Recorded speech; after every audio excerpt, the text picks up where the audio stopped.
ഇതെന്താ ഇപ്പൊ തന്നെ മൂത്രമൊഴിച്ച്? അപ്പൊ പറഞ്ഞു, ഒന്നുമല്ല, അവിടുന്ന് മൂത്രമൊഴിക്കാനുള്ളത് കൊണ്ട് ഒഴിച്ചതാ. ഇവിടെയോ ഞാനും ഹബീബും കൂടെ നടന്നു പോകുമ്പോ റസൂലുള്ള ഇവിടെ വന്നപ്പം മൂത്രമൊഴിച്ചിരുന്നു, അത് കരുതി മൂത്രമൊഴിക്കണോ? അത് മതനിയമമല്ല. എന്നാലും നബി തങ്ങളോടുള്ള മഹബത്ത് കൊണ്ട് അത്രത്തോളം തിരുനബിയെ അനുധാവനം ചെയ്യണമെന്ന നിർബന്ധ ബുദ്ധിയെ പരാജയപ്പെടുത്താൻ, ഈ ആശിഖീങ്ങളുടെ മുഹിബ്ബീങ്ങളുടെ മനസ്സിനെ തകർക്കാൻ ഒരു പ്രവാചക വിരോധിക്കുമാവില്ല. അവനോട് മുഅ്മിനീങ്ങൾ പറയും, വണ്ടി വിട്ടോ. ഇത്രേ മുഅ്മിനീങ്ങൾക്ക് പറയാനുള്ളൂ. അവനോട് ഏറ്റുമുട്ടാനില്ല, അവനോട് കൂടുതൽ സംസാരിക്കാനില്ല. നമുക്ക് പറയാനുള്ള കാര്യങ്ങൾ പറയാം. വളരെ ഗൗരവത്തിൽ ആലോചിക്കണം, ഉള്ളിൽ തട്ടി ആലോചിക്കണം. ഇതിനൊക്കെ ഓരോന്നിനും ഉദാഹരണം പറയാം. റസൂലുള്ളാഹി തങ്ങളോടുള്ള വിശ്വാസത്തിന്റെ കരുത്ത് ഇന്ന് ദുർബലാണ്. റസൂലുള്ളാഹി സ്വല്ലല്ലാഹു അലൈഹി വസല്ലമ തങ്ങളോടുള്ള ബഹുമാനത്തിന്റെ കരുത്ത് അതും ഇന്ന് ദുർബലമായി കൊണ്ടിരിക്കുന്നു. നബി സല്ലല്ലാഹു അലൈഹി വസല്ലമ തങ്ങളെ സഹായിക്കുക എന്ന് പറഞ്ഞാൽ ഈ കാലഘട്ടത്തിൽ അതെങ്ങനെയാ സാധിക്കാം? റസൂലുള്ളാഹിനെ സഹായിക്കൽ, റസൂലുള്ളാഹി തങ്ങൾ തന്നെ പറഞ്ഞിട്ടുണ്ട്, എൻ്റെ ഒരു സുന്നത്ത് മരിക്കുമ്പോൾ ആ സുന്നത്തിനെ ജീവിപ്പിച്ചവൻ എന്നെ സഹായിച്ചവനാണോ? നമുക്ക് ചെയ്യാൻ പറ്റും. അള്ളാഹുവിന്റെ റസൂലിനെ സഹായിക്കുക എന്നുള്ളതിന്റെ മറ്റൊരു മുഖം, റസൂലുള്ളാഹി തങ്ങൾ കല്ലെറിയപ്പെടുമ്പോൾ, ഇത്തരം പ്രവാചക വിരോധികളെ കൊണ്ട് റസൂലുള്ള കല്ലെറിയപ്പെടുമ്പോൾ നബി തങ്ങളുടെ പക്ഷത്ത് നിന്ന് സംസാരിക്കുക. റസൂലുള്ളാഹി തെറ്റ് ചെയ്യുന്നു എന്ന് പറയുമ്പോ പൂർവോപരി ശക്തിയിൽ ഇല്ലെന്ന് പറഞ്ഞ് പ്രമാണങ്ങൾ നിരത്തുക. അള്ളാഹുവിന്റെ ഹബീബിന്റെ ബീവിമാരെ കുറ്റപ്പെടുത്തുമ്പോൾ ശരിയല്ല, ഇത് തലമറന്നെണ്ണതേക്കലാണ് എന്ന് ശക്തമായി പറയാൻ നമുക്ക് കഴിയണം. അള്ളാഹുവിന്റെ റസൂൽ ഭീകരവാദിയായിരുന്നു എന്ന് പറയുമ്പോ റസൂലുള്ളാഹി സ്വല്ലല്ലാഹു അലൈഹി വസല്ലമ തങ്ങള് ഇവിടെ പഠിപ്പിച്ചത് വന്നത് യഥാർത്ഥത്തിൽ സഹിഷ്ണുതയല്ല, മറിച്ച് ഇവിടെ അസഹിഷ്ണുതയാണ് പ്രചരിപ്പിച്ചത് എന്ന് ഏത് താപ്പാന പറഞ്ഞാലും മുസ്ലിമീങ്ങൾ സമ്മതിക്കില്ല. അത് എത്ര വലിയ വിരോധിയാണെങ്കിലും ശരി, മുഹമ്മദുർ റസൂലുള്ളാഹിയുടെ ശരീരത്തിൽ കൈവെക്കുമ്പോൾ മുസ്ലിമീങ്ങൾ പ്രതികരിക്കും. പ്രവാചക നിന്ന ഏതൊക്കെ കാലഘട്ടത്തിൽ വന്നിട്ടുണ്ടോ അന്നൊക്കെ മുസ്ലിമീങ്ങൾ ആഞ്ഞടിച്ച് ശബ്ദിച്ചിട്ടുണ്ട്. അതെ, ദേഹോപദ്രവങ്ങൾ ഏൽപ്പിക്കുന്ന ശൈലിയല്ല, മറിച്ച് മറുപടി പറയും. അള്ളാഹുവിന്റെ റസൂൽ സല്ലല്ലാഹു അലൈഹി വസല്ലമ തങ്ങളുടെ സ്നേഹം, ആ സ്നേഹം എന്താണെന്ന് എടുത്തു കാണിച്ചു കൊടുക്കും. നബി തങ്ങൾ ഭീകരവാദിയല്ല, അള്ളാഹുവിന്റെ ഹബീബ് സ്നേഹത്തിന്റെ പ്രതീകമാണെന്ന് കാണിച്ചു കൊടുക്കാൻ മുഅ്മിനീങ്ങളെ കൊണ്ടാവും. അത് മുഅ്മിനീങ്ങൾ പരിചയപ്പെടുത്തിക്കൊണ്ടിരിക്കും. എന്നാൽ റസൂലുള്ളാഹിയോടുള്ള സ്നേഹം പ്രകടിപ്പിക്കല് ഏതാണ്? റസൂലുള്ളാഹി സ്വല്ലല്ലാഹു അലൈഹി വസല്ലമ തങ്ങളുടെ വിരോധികളെ ദേഹോപദ്രവം ചെയ്യൽ മാത്രമാണ് എന്ന് പറഞ്ഞിട്ട് അതിനുവേണ്ടി പുറപ്പെടുന്നവർ പലപ്പോഴും റസൂലുള്ളാഹി സ്വല്ലല്ലാഹു അലൈഹി വസല്ലമ തങ്ങളുടെ ഏറ്റവും ഉദാത്തമായ സ്നേഹത്തിന്റെ മാതൃകകളെ കുഴിച്ചുമൂടാൻ ശ്രമിക്കുന്നുണ്ട് എന്ന് കൂട്ടത്തിൽ ഞാൻ പറയുന്നത് ബുദ്ധിയുള്ളവർ ആലോചിക്കേണ്ടതാണ്. റസൂലുള്ളാഹി സ്വല്ലല്ലാഹു അലൈഹി വസല്ലമ തങ്ങൾ സ്വീകരിച്ചിരിക്കുന്ന മതമൈത്രികള്, റസൂലുള്ള സ്നേഹിച്ചിരിക്കുന്ന സ്നേഹത്തിന്റെ ശബ്ദങ്ങളെ മുഴുവനും മണ്ണിട്ട് മൂടാനുള്ള ശ്രമം. എന്നിട്ട് റസൂലുള്ളാഹി സ്വല്ലല്ലാഹു അലൈഹി വസല്ലം വെറും വെട്ടും കുത്തും കൊല്ലും എന്ന് പറഞ്ഞിട്ട് ഒരാളാണ് എന്ന് വരുത്താൻ ശ്രമിക്കുന്നത്. ഇസ്ലാമിനകത്തു നിന്ന് ആരും ഈ ഉപദ്രവം ചെയ്തു പോകാൻ പാടില്ല. അള്ളാഹുവിന്റെ റസൂലിനെ തെറ്റിദ്ധരിപ്പിക്കാൻ പാടില്ല. ആലോചിക്കേണ്ടതാണ്. കൂട്ടത്തിൽ ഉണർത്തി എന്ന് മാത്രം ഹബീബ് റസൂലുള്ളാഹി സ്വല്ലല്ലാഹു അലൈഹി വസല്ലമ തങ്ങളെ സഹായിക്കാൻ നമുക്ക് കഴിഞ്ഞിട്ടുണ്ടോ? പ്രതിസന്ധി ഘട്ടത്തിൽ മുത്തുനബിയെ സഹായിക്കാൻ ഇപ്പോഴും അവസരമുണ്ട്. പേന കൊണ്ട് പ്രതികരിക്കാം, നാക്കുകൊണ്ട് പ്രതികരിക്കാം. റസൂലുള്ളാഹി സ്വല്ലല്ലാഹു അലൈഹി വസല്ലമ തങ്ങളെ വഷളാക്കാൻ പുറപ്പെട്ട ഒരാളും ജയിച്ചിട്ടില്ല. അല്ലാഹു റബ്ബുൽ ഇസ്സത്ത് നൽകിയ ഏറ്റവും വലിയൊരു ഓഫറാണ് നബി തങ്ങൾക്ക്. ഇന്നാ കഫൈനാക്കൽ മുസ്തഹ്സിഈൻ. സൂറത്തുൽ ഹിജ്റിലായിരിക്കും. സൂറത്തുൽ ഹിജ്റിന്റെ അവസാന ഭാഗത്താണ് എൻ്റെ ഓർമ്മ. ഇന്നാ കഫൈനാക്കൽ മുസ്തഹ്സിഈൻ. നബിയെ, തങ്ങളെ കൊച്ചാക്കുന്നവരെ നാം കൈകാര്യം ചെയ്തുകൊള്ളും, അവരെ തങ്ങളുടെ മുമ്പിൽ നമ്മൾ ഒതുക്കി തരാം നബിയെ. ഇന്നാ കഫൈനാക്കൽ മുസ്തഹ്സിഈൻ. നബിയെ കൊഞ്ഞനം കുത്തിയ അബൂജഹൽ എന്തായി? നബി തങ്ങളെ കൊഞ്ഞനം കുത്തിയ അബൂലഹബ് എന്തായി? നബി തങ്ങളെ കൊഞ്ഞനം കുത്തിയ വലീദ് ഇബ്നുൽ മുഗീറ എന്തായി? ഇതൊക്കെ ഇവിടെ പറയേണ്ട ഉദാഹരണങ്ങളാണ്. പ്രിയപ്പെട്ട മുഅ്മിനീങ്ങളെ, ഇങ്ങനെ നീണ്ടുപോകുന്നു. ഓരോന്നും വലീദ് ഇബ്നുൽ മുഗീറയെ അല്ലാഹു മാനം കെടുത്തി. വലീദ് ഇബ്നു മുഗീറ റസൂലുള്ളാഹിനെ ഭ്രാന്തനാണെന്ന് പറഞ്ഞപ്പോ അല്ലാഹു വലീദ് ഇബ്നുൽ മുഗീറക്കെതിരെ വലീദ് ഇബ്നുൽ മുഗീറ ജാരസന്തതിയാണെന്ന് പരസ്യ പ്രഖ്യാപനം നടത്തി. ഇത് സൂറത്തുൽ ഖലം സാക്ഷ്യപ്പെടുത്തുന്നുണ്ട്. ആയത്തുകൾ കുറെ സുദീർഘമാണ്, അതുകൊണ്ട് മനഃപൂർവ്വം അതിലേക്ക് കയറി വരുന്നില്ല. അല്ലാഹുവിന്റെ ഹബീബ് സല്ലല്ലാഹു അലൈഹി വസല്ലമ തങ്ങളെ മാറ്റിവെച്ചുകൊണ്ട് നമുക്കൊന്ന് ആലോചിക്കാൻ വയ്യ. ഇത്തരം പ്രതിസന്ധി ഘട്ടങ്ങളിൽ ഹബീബിന്റെ അടുത്ത് ഇടപെടാതിരിക്കാൻ നമുക്കൊരു ന്യായവുമില്ല. ഹബീബിന്റെ അടുത്ത് ഇടപെടാൻ നമുക്ക് ഓരോരുത്തർക്കും നമ്മൾ ശ്രമിക്കുക തന്നെ വേണം. ഹബീബ് മുഹമ്മദുർ റസൂലുള്ളാഹി സ്വല്ലല്ലാഹു അലൈഹി വസല്ലമ തങ്ങളുടെ അടുത്ത് നമ്മൾ ഇടപെട്ടുകൊണ്ടിരിക്കണം. റസൂലുള്ളാഹിയോട് ബഹുമാനപൂർവം ഇങ്ങകലെ നിന്ന് സലാം പറയുമ്പോൾ അടുത്തു ചെന്നുകൊണ്ട് വളരെ ബഹുമാനത്തില് വളരെ ആദരപൂർവം സലാം പറഞ്ഞുകൊണ്ടിരിക്കണം. അതിനുള്ള ഭാഗ്യം അല്ലാഹു നമുക്ക് നൽകണം. അല്ലാഹു നമുക്ക് നൽകി അനുഗ്രഹിക്കട്ടെ. അല്ലാഹു നമുക്ക് നൽകി അനുഗ്രഹിക്കട്ടെ. നബി തങ്ങളെ സഹായിച്ചു എന്ന് പറയുമ്പോ അതില് മഹാന്മാരുടെ സഹായങ്ങളൊക്കെ നോക്കിയാൽ അല്ലാഹുവിന്റെ ഹബീബിനെ മഹാന്മാര് സഹായിച്ചതുപോലെ ആരെങ്കിലും സഹായിച്ചിട്ടുണ്ടോ? പ്രിയപ്പെട്ട കൂട്ടുകാരെ, സഹാബാ കിറാം, ബഹുമാനപ്പെട്ട അബൂബക്കറിന് സിദ്ദീഖ് റളിയല്ലാഹു അൻഹു, ഞാൻ ബുർദയുടെ പ്രഭാഷണം നടത്തുന്ന സമയത്ത് വിശാലമായി പറഞ്ഞിട്ടുണ്ട്. ബഹുമാനപ്പെട്ട സിദ്ദീഖുൽ അക്ബർ റളിയല്ലാഹു അൻഹു റസൂലുള്ളാഹിയെ തോളിലിട്ട് നീണ്ടു വലിഞ്ഞ് നടന്ന കഥ. ഹിജ്റയുടെ രാത്രിയിൽ അല്ലാഹുവിന്റെ ഹബീബിനെ തോളിലേക്ക് എടുത്തിട്ട് നടന്നു. ഹബീബിന്റെ കാൽപാദം പൊട്ടി രക്തം വരുമ്പോൾ ഹബീബിനെ തോളിലെടുത്തിട്ട് നടക്കുന്നു. എന്നിട്ട് ഗാർ സൗറിലേക്കൊന്ന് കയറാൻ എത്ര കഷ്ടപ്പെടണം മോമിനീങ്ങളെ ചിന്തിക്കുക. ആ ഗാർ സൗറിലേക്ക് നബി തങ്ങളെ തോളിലിട്ടിട്ട് വലിഞ്ഞു കയറുന്നു സിദ്ദീഖുൽ അക്ബർ റളിയല്ലാഹു അൻഹു. അതുപോലെ തന്നെ വീട്ടിൽ നിന്ന് കുറച്ചങ്ങ് നീങ്ങുമ്പോൾ പിന്നെ എടുത്ത് തോളിലിട്ടോ. വാഹനം റെഡിയാക്കി ഈ ഗാർ സൗർ ഗുഹ വരെ, അത് കഴിഞ്ഞിട്ട് പിന്നെ അവിടെ നിന്ന് അങ്ങോട്ട് വാഹനം റെഡിയാക്കി കൊണ്ടുവരാൻ പറഞ്ഞു. പിന്നെ വാഹനത്തിന്റെ പുറത്താ യാത്ര. അല്ലാഹുവിന്റെ റസൂലിനെ തോളിലിട്ട് സഞ്ചരിച്ചിട്ടുണ്ടെങ്കിൽ ബഹുമാനപ്പെട്ട ഉമർ ഇബ്നുൽ ഖത്താബ് റളിയല്ലാഹു അൻഹു ഒരിക്കൽ മദീന പള്ളിയിൽ നിന്ന് പൊട്ടി അങ്ങ് കരഞ്ഞപ്പോ ചോദിച്ചു, എന്തേ? ഒന്നുമല്ല, അമീറുൽ മുഅ്മിനീൻ ഉമർ ഇബ്നുൽ ഖത്താബ് പറയാ, ഞാൻ എന്റെ മുൻഗാമിയെ ഓർത്തുപോയതാണ്. എല്ലാവരുടെയും പ്രിയപ്പെട്ടവനായ അബൂബക്കറിനെ ഓർത്തുപോയതാണ്. ആ അബൂബക്കറിന്റെ ജീവിതത്തിൽ ഒരൊറ്റ രാത്രി അബൂബക്കർ എനിക്ക് തരികയാണെങ്കിൽ ഈ ഉമർ ഈ വയസ്സിടയിൽ ചെയ്തത് മുഴുവനും ഞാൻ അബൂബക്കറിന് കൊടുത്തോളാം. ഖുലഫായെ കിറാം എന്ന സീഡികളിൽ ഇപ്പൊ ഇവിടെ പ്രകാശനം കഴിഞ്ഞു, അതിലും അത് ഞാൻ പറഞ്ഞിട്ടുണ്ട്. ഇത് ഞാൻ പറയുന്നത് കുറേ സംഗതികൾ സമയക്കുറവുകൊണ്ട് നമുക്ക് പറയാൻ കഴിയുന്നില്ല. എന്നാൽ സദസ്സിൽ അതൊരിക്കലും ഒരു അലങ്കോലാകരുതെന്ന് കരുതിയിട്ടാണ് ബന്ധപ്പെട്ടവർ പുറത്ത് ഇൻഷാ അല്ലാഹ് അത് നൽകും. എല്ലാവരും പോകുമ്പോൾ അതൊക്കെ വാങ്ങിപ്പോകണം. ഹദ്ദാദ് റാത്തീബിന്റെ CD വളരെ പ്രധാനപ്പെട്ട സംഗതിയാണ്. 6 ദിവസം ഹദ്ദാദ് റാത്തീബിനെ കുറിച്ച് സംസാരിച്ചത്, അതും പറ്റുന്നവർ വാങ്ങണം എന്ന് പ്രത്യേകം ഉണർത്തുന്നു. പോകുമ്പോൾ നിങ്ങൾക്ക് യഥേഷ്ടം കിട്ടും, നിങ്ങൾക്ക് വാങ്ങിപ്പോകാം. പരമാവധി ഇനി വാങ്ങാൻ ഇപ്പൊ കഴിയാത്തവരവിടെ ബന്ധപ്പെട്ടാൽ തപാൽ വഴിക്ക് എത്തിച്ചു തരാനുള്ള മാർഗങ്ങൾ ഉണ്ട് എന്നുള്ള കാര്യം പ്രത്യേകം അറിയിക്കുന്നു. അവിടെയൊക്കെ ശരിക്കും ഇത് പറഞ്ഞിട്ടുണ്ട്. ഉമർ റളിയല്ലാഹു അൻഹു സിദ്ദീഖ് റളിയല്ലാഹു അൻഹുവിനെ പറ്റി പറയാൻ, ആ ഒരു രാത്രി സിദ്ദീഖ് എനിക്ക് വിട്ടുതരാണെങ്കിൽ ഞാൻ എന്റെ ജീവിതത്തിൽ ചെയ്തിരിക്കുന്ന മുഴുവൻ അമലും ഞാൻ സിദ്ദീഖിന് കൊടുത്തോളാം. ഏത് രാത്രിയാണ് സഹാബത്ത് ചോദിച്ചപ്പോ പറഞ്ഞത് ഈ രാത്രിയാണ്, അള്ളാന്റെ റസൂലിനെ തോളിലിട്ട് പോയ രാത്രി. ആ രാത്രി എനിക്ക് തരാൻ തയ്യാറാണെങ്കിൽ ഉമറിന്റെ ജീവിതം മുഴുക്ക കൊടുക്കാം, എന്നാലും അതിന് സമാനാവൂല. എനിക്കതിന് സാധിച്ചില്ലല്ലോ. ഉമർ ഇബ്നുൽ ഖത്താബ് റളിയല്ലാഹു അൻഹു പറയുകയാണ്, ഇവരൊക്കെ പോയ സ്വർഗത്തിലേക്കല്ലേ നമുക്ക് പോകേണ്ടത്? അള്ളാഹുവിന്റെ റസൂലിനെ ആദരിക്കാതെ, ബഹുമാനിക്കാതെ, സ്നേഹിക്കാതെ, പ്രതിസന്ധി ഘട്ടത്തിൽ മുത്തുനബി തങ്ങളുടെ കൂടെ നിൽക്കാതെ നമ്മൾ എങ്ങോട്ടാ പോകുന്നത്? ഫല്ലദീന ആമനൂ ബിഹി വഅസ്സറൂ. ആമനൂ ബിഹി എന്ന് പറഞ്ഞാൽ റസൂലുള്ളാഹി, അഷ്ഹദു അന്ന മുഹമ്മദ് റസൂലുള്ളാഹി എല്ലാവരും പറയുന്നുണ്ട്.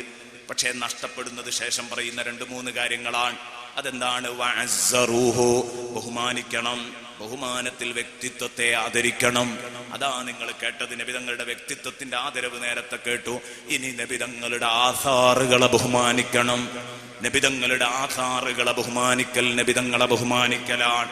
അനസ് ഇബ്നു മാലിക് റളിയല്ലാഹു അൻഹു പറയുന്നു, നബിതങ്ങൾ ജംറയൊക്കെ എറിഞ്ഞ് നബി സല്ലല്ലാഹു അലൈഹി വസല്ലമ തങ്ങൾ മുടിയുമെടുത്ത്, അതാ മുടിയെടുത്തു കഴിഞ്ഞപ്പോ അള്ളാഹുവിന്റെ ഹബീബ് അവിടുത്തെ ഷറഫാക്കപ്പെട്ട തിരുകേശം, ആ തിരുകേശം അതാ മുടി കളയുന്ന ആൾക്ക് വലത്തെ ഭാഗം വെച്ചു കൊടുത്തു തലയുടെ, പിന്നെ ഇടത്തെ ഭാഗം വെച്ചു കൊടുത്തു.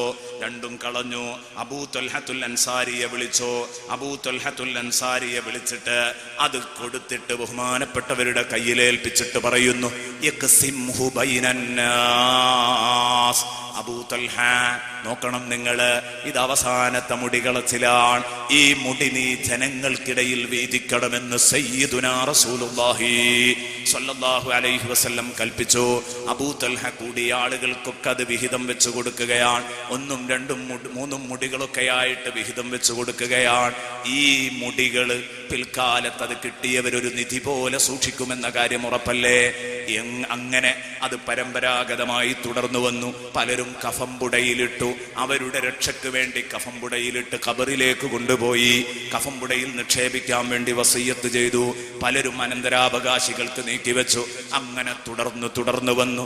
ഇന്നൊരു മലയാളി പണ്ഡിതന്റെ കയ്യിൽ, നമ്മുടെ നേതാവിന്റെ കയ്യിൽ അഷ്റഫുൽ ഖൽഖ് ത്വാഹ റസൂലുള്ളാഹിയുടെ ആ ശറഫാക്കപ്പെട്ട മുടി വന്നണഞ്ഞു എന്ന് കേട്ടപ്പോ മലയാളികൾ അക്ഷരാർത്ഥത്തിൽ സന്തോഷിച്ചിട്ടുണ്ട്, എല്ലാ അർത്ഥത്തിലും സന്തോഷിച്ചിട്ടുണ്ട്. ഞാൻ പറയുന്നു, ഈ കഴിഞ്ഞ മർക്കസ് സമ്മേളനങ്ങളുടെ കൂട്ടത്തിൽ എൻ്റെ കണ്ണുകളെ നനച്ച ഒരു സമ്മേളനമായിരുന്നു കഴിഞ്ഞ സമ്മേളനം. ഹബീബിന്റെ ശറഫാക്കപ്പെട്ട മുടിയാണെന്ന് പറഞ്ഞിട്ട് ബഹുമാനപ്പെട്ട ഉസ്താദിനത് കൈമാറുന്നത് കണ്ടപ്പോ കണ്ണുകൾ നനയാത്തവരില്ല. കാരണം അവിടെ സനദുകളുടെ പിന്നാലെ പോവലല്ല, അവിടെ അതിന്റെ പ്രമാണങ്ങൾ അന്വേഷിക്കലല്ല.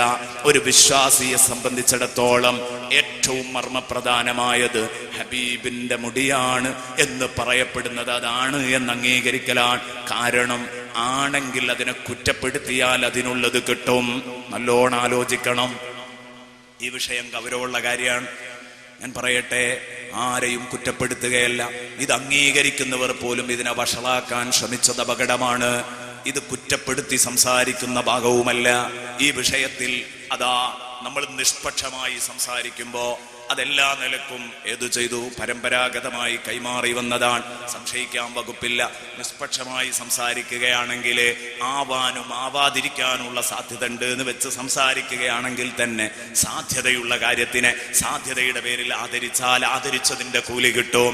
സാധ്യതയുടെ പേരിൽ നിന്ദിച്ചാൽ നിന്ദിച്ചതിനുള്ളതും കിട്ടും. ഓർത്തോളണം. അതാണ് ഇസ്ലാം പഠിപ്പിക്കുന്നത്. ആവാതിരിക്കാനുള്ള സാധ്യതയുണ്ട് എന്ന് കരുതി നിന്ദിച്ചാൽ, ഉറപ്പ് കിട്ടാതെ നിന്ദിച്ചാൽ നിന്ദിച്ചതിനുള്ള വകയും ഒത്തുപോകും. കരുതുന്നത് നല്ലതാണ്. ഞാൻ എൻ്റെ വിഷയത്തിലേക്ക് തന്നെ വരുന്നു. അള്ളാഹുവിന്റെ ഹബീബിന്റെ ആധാറുകളെ എത്ര ബഹുമാനപൂർവമാണ് സ്വഹാബത്ത് കണ്ടത്. ഉമർ ഇബ്നു അബ്ദുൽ അസീസ് റളിയല്ലാഹു അൻഹു, അതുപോലെ തന്നെ സ്വഹാബാ കിറാമിന്റെ കൂട്ടത്തിൽ ധാരാളം ആളുകൾ, അതുപോലെ തന്നെ പിറകില് ഉമർ ഇബ്നു അബ്ദുൽ അസീസ് റളിയല്ലാഹു അൻഹു. ആ ഉമർ ഇബ്നു അബ്ദുൽ അസീസ് റളിയല്ലാഹു അൻഹു അതാ വസിയ്യത്ത് ചെയ്യുന്നു, അയ്യുദ്ഫന മഅഹു ശൈഉൻ കാന ഇൻദഹു മിൻ ശഅരിൻ നബി സ്വല്ലല്ലാഹു അലൈഹി വസല്ലം. അള്ളാഹുവിന്റെ റസൂലിന്റെ ശറഫാക്കപ്പെട്ട കേശത്തിൽ തൻ്റെ അടുത്ത് സൂക്ഷിപ്പുള്ള കേശം എടുത്തിട്ട് വെക്കണം തൻ്റെ കൂടെ. അത് അടക്കം ചെയ്യണം എന്ന് വസിയ്യത്ത് ചെയ്യുകയാണ് 5ാം ഖലീഫ എന്നറിയപ്പെടുന്ന ഉമർ ഇബ്നു അബ്ദുൽ അസീസ് റളിയല്ലാഹു അൻഹു. അതുപോലെ തന്നെ ബഹുമാനപ്പെട്ടവർ പറയുന്നു, നബി തങ്ങളുടെ നഖങ്ങളില് ഏതാനും കഷ്ണങ്ങൾ നബി നഖം വെട്ടിയിട്ടപ്പം ഞാനത് എടുത്ത് സൂക്ഷിച്ചിരുന്നു. അത് നിങ്ങൾ എൻ്റെ കഫംപുടയിൽ നിക്ഷേപിക്കണേ. ബഹുമാനപ്പെട്ടവർ പറയാൻ എന്താ ചെയ്യേണ്ടത്? ഇദാ മിത്തു, ഞാൻ മരിച്ചു കഴിഞ്ഞാൽ ഫജഅലൂഹു ഫീ കഫനി, നിങ്ങൾ അതിൻ്റെ കഫംപുടയിൽ നിക്ഷേപിക്കണം എന്ന് പറഞ്ഞു. അവരങ്ങനെ തന്നെ അത് ചെയ്യുകയും ചെയ്തു. ബഹുമാനപ്പെട്ട യൂസുഫ് ഇബ്നു മാഹിക്ക് പറയുന്നു, ബൈനമാ നഹ്നു നഹ്സു തുറാബ അലാ ഖബ്രി ഉമർ ഇബ്നു അബ്ദുൽ അസീസ്, ഞങ്ങൾ ഉമർ ഇബ്നു അബ്ദുൽ അസീസിന്റെ ഖബറിലേക്ക് മണ്ണ് വാരി എറിയുന്ന സമയത്ത്, ഉമർ ഇബ്നു അബ്ദുൽ അസീസിന്റെ ഖബറിലേക്ക് ഞങ്ങൾ മണ്ണ് വാരി, മിൻഹാ ഖലഖനാകും വഫീഹാ നുഈദുകും വമിൻഹാ നുഖ്രിജുകും താറത്തൻ ഉഖ്റാ എന്ന് പറഞ്ഞ് മണ്ണ് വാരി ഇങ്ങനെ എറിയുമ്പോൾ ആ ഖബറിൽ നിന്ന് ഞങ്ങൾ ഒരു അശരീരി കേൾക്കുകയാണ്. എന്താ പറയുന്നത്? ആ ഖബറിൽ നിന്ന് ഞങ്ങൾ കേട്ടത് ഏത്? റസൂലുള്ളാഹിയുടെ ശറഫാക്കപ്പെട്ട കേശവും റസൂലുള്ളാഹി തങ്ങളുടെ തിരുനഖങ്ങളും അതിൽ വെച്ചിരുന്നു. ബഹുമാനപ്പെട്ടവരുടെ ജനാസയുടെ കൂടെ വെച്ചിരുന്നു. അപ്പോഴാണ് ഞങ്ങൾ കേൾക്കുക മാത്രമല്ല,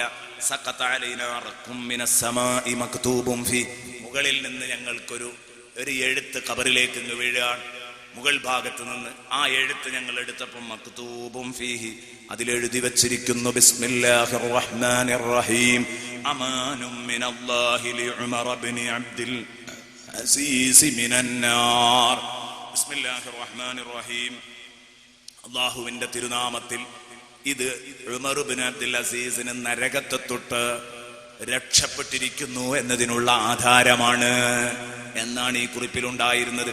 അമാനും മിനല്ലാഹ്, അല്ലാഹുവിൽ നിന്ന് ഇതാ ഉമർ ഇബ്നു അബ്ദുൽ അസീസിന് നരകമോക്ഷമുണ്ട് എന്നുറപ്പിക്കുന്ന ഒരു ഭാഗമാണ്, ഒരു പ്രമാണമാണിത്.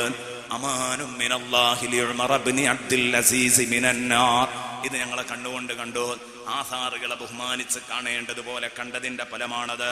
സയ്യിദുനാ മുആവിയ, നമ്മുടെ നേതാക്കന്മാരുടെ പേര് പറയുമ്പം സിന്ദാബാദ് ഉറക്ക വിളിക്കണം.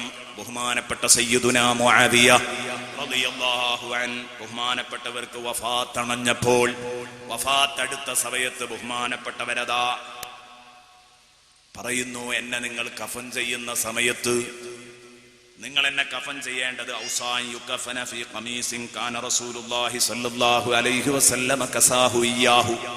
റസൂലുള്ളാഹി അദ്ദേഹത്തിന് ധരിപ്പിച്ച ഒരു ഖമീസുണ്ട്. ആ ഖമീസിൽ നിങ്ങൾ എന്നെ കഫൻ ചെയ്യണേ. ആ ഖമീസിലാ നിങ്ങൾ എന്നെ കഫൻ ചെയ്യേണ്ടത്, അത് മാറ്റി വെക്കരുത്. കാരണം മുഹമ്മദുർ റസൂലുള്ളാഹി സ്വല്ലല്ലാഹു അലൈഹി വസല്ലമ തങ്ങൾ തന്നതാണത്. അത് നിങ്ങൾ എന്റെ കഫംപുടയുടെ ചുവട്ടിലാക്കിക്കാളാ.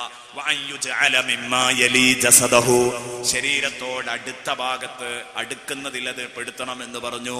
എന്റെ ശരീരത്തോട് നിങ്ങൾ ചേർത്ത് പൊതിയണം എന്ന് ബഹുമാനപ്പെട്ടവര് പറയുകയാണ്. ആ മുആവിയുടെ കയ്യിലും ഉണ്ടായിരുന്നു റസൂലുള്ളാഹിയുടെ തിരുനഖങ്ങളിൽ നഖം വെട്ടിയിട്ട ശേഷിപ്പുകള്. ആ തിരുശേഷിപ്പുകൾ എടുക്കാൻ വേണ്ടി പറഞ്ഞു. എന്നിട്ട് ആ നഖങ്ങൾ പൊടിക്കണം. പൊടിച്ചിട്ട് നിങ്ങൾ എന്റെ കണ്ണിലും എന്റെ വായിലുമൊക്കെ വിതറണം എന്ന് പറഞ്ഞു. ഞങ്ങൾ അതേ പ്രകാരം തന്നെ ചെയ്തു. എന്നിട്ട് മഹാനവറുകൾ പറഞ്ഞു, നിങ്ങൾ എന്നെ ഇങ്ങനെയൊക്കെ ചെയ്ത് റബ്ബിന്റെ മുമ്പിലേക്ക് അങ്ങ് വിടുകയാണെങ്കിൽ സുമ്മ ഖല്ലൂ ബൈനീ വബൈന അർഹമിർ റാഹിമീൻ, നിങ്ങൾ എന്റെയും അർഹമുറാഹിമായ റബ്ബിന്റെയും ഇടയിൽ നിങ്ങൾ സ്വതന്ത്രമായി അങ്ങ് വിട്ടേക്ക്. പിന്നെ റബ്ബ് എന്നെ ഒന്നും ചെയ്യില്ല, എനിക്കൊരു പേടിയുമില്ല. ധൈര്യമായി പടച്ചോന്റെ അടുത്തേക്ക് യാത്ര അയച്ചോ. കാരണം ഹബീബിന്റെ മുടിക്കഷ്ണങ്ങൾ ഉണ്ടപ്പോൾ, ഹബീബിന്റെ കേശത്തിന്റെ തുണ്ടങ്ങളുള്ളപ്പോൾ, ഹബീബിന്റെ നഖത്തിന്റെ പൊടികൾ എന്റെ ശരീരത്തിലുണ്ടാകുമ്പോൾ എന്റെ ശരീരത്തെ അദാബ് ഒരിക്കലും അതിനെ തൊട്ടു തീണ്ടുകയില്ല. അള്ളാഹു എന്നെ കടാക്ഷിക്കുമെന്ന് എനിക്കുറപ്പ്. ധൈര്യമായി വിട്ടോ. ഇതാണ് മഹാന്മാര് കണ്ടത്. മഹാന്മാര് കണ്ടത് ഇങ്ങനെയാണ്. വളരെ ബഹുമാനത്തോടു കൂടെയാണ് കാണേണ്ടത്. ബഹുമാനപ്പെട്ട സയ്യിദുനാ റസൂലുള്ളാഹി തങ്ങളുടെ അടുത്ത് ഹുദൈബിയ സന്ധിയിൽ ഒപ്പുവെക്കാൻ വേണ്ടി ഉറുവത്ത് വരുമ്പോൾ ഉറുവത്ത് കണ്ട അത്ഭുതം ചെന്നിട്ട് രേഖപ്പെടുത്തിയല്ലോ. കൂട്ടുകാരെ, നമ്മൾ വിചാരിച്ചതുപോലെയല്ല കേട്ടോ, ഒരിക്കലും അതുപോലെയല്ല. നമുക്ക് നിങ്ങൾ റസൂലുള്ളാഹി തങ്ങളുടെ ആധാറുകളെ നിന്ദിച്ചുകൊണ്ട് വളരെ വൃത്തികെട്ട ഒരു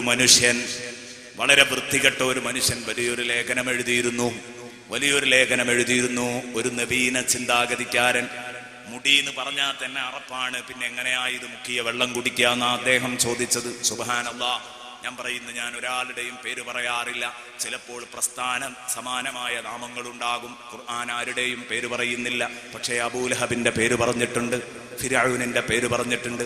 ആ കൂട്ടത്തിലേക്കാ ഞാൻ ചേർത്ത് പറയുന്നത് ഓ അബ്ദുള്ളയുടെ പേര്. നോക്ക് നിങ്ങൾ, ഓ അബ്ദുള്ള ഇസ്ലാമിനോട് ചെയ്തത് എത്ര വലിയ അക്രമമാണ്. ഈ സീറോ അബ്ദുള്ള ആലോചിച്ചില്ലല്ലോ.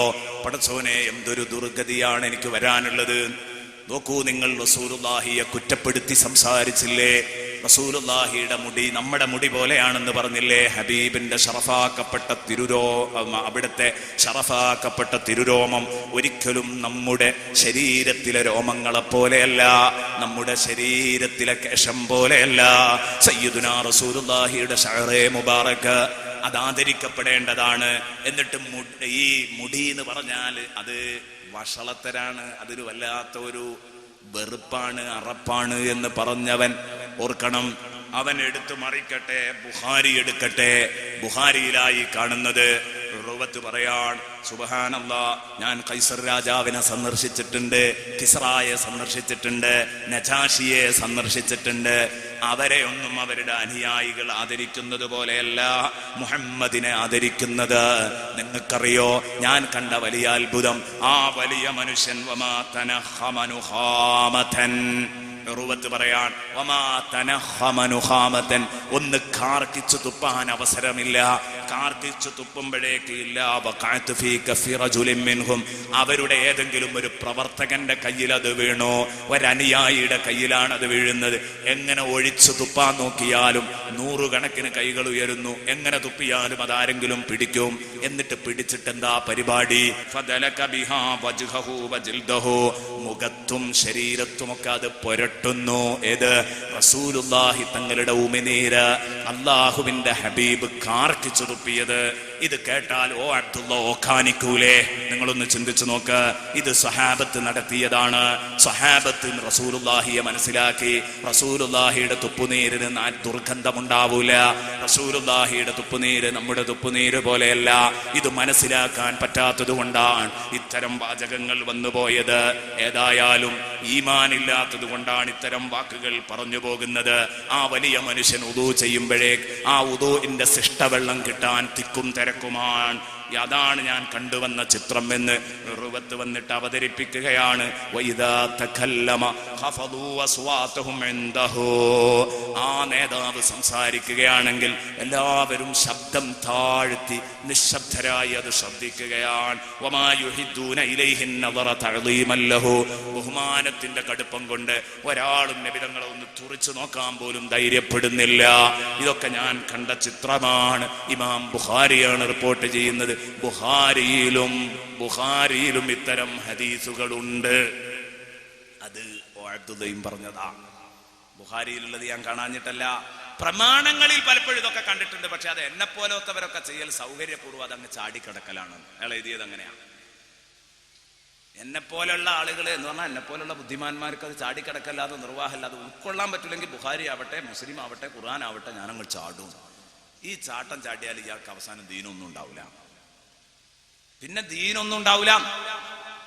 അതുകൊണ്ട് മുഅ്മിനീങ്ങളോട് പറയുന്നു, റസൂലുള്ളാഹി സ്വല്ലല്ലാഹു അലൈഹി വസല്ലം തങ്ങളുടെ തിരുശേഷിപ്പുകളെ ബഹുമാനിച്ചു. അത് റസൂലുള്ളാഹിനെ ബഹുമാനിക്കുന്നതിന്റെ ഭാഗമാണ്. ഇനി റസൂലുള്ളാഹിയെ ബഹുമാനിക്കുക എന്നതിന്റെ ഭാഗമാണ് റസൂലുള്ളാഹിയുടെ അറിവ് സമ്മതിക്കൽ. റസൂലുള്ളാഹി സ്വല്ലല്ലാഹു അലൈഹി വസല്ലം തങ്ങളുടെ പരന്നു കിടക്കുന്ന അറിവ് സമ്മതിക്കൽ റസൂലുള്ളാഹി സ്വല്ലല്ലാഹു അലൈഹി വസല്ലം തങ്ങളെ ബഹുമാനിക്കുന്നതിന്റെ ഭാഗമാണ്. പണ്ഡിതന്മാർ രേഖപ്പെടുത്തുന്നു. ഇതിലും സംശയമാണല്ലോ. ഇപ്പൊ റസൂലുള്ളാഹി സ്വല്ലല്ലാഹു അലൈഹി വസല്ലം തങ്ങൾക്ക് വിശാലമായ അറിവുണ്ട് എന്ന് നമ്മൾ പറഞ്ഞാൽ അപ്പോഴേക്ക് മുഖം ചൊളിക്കും.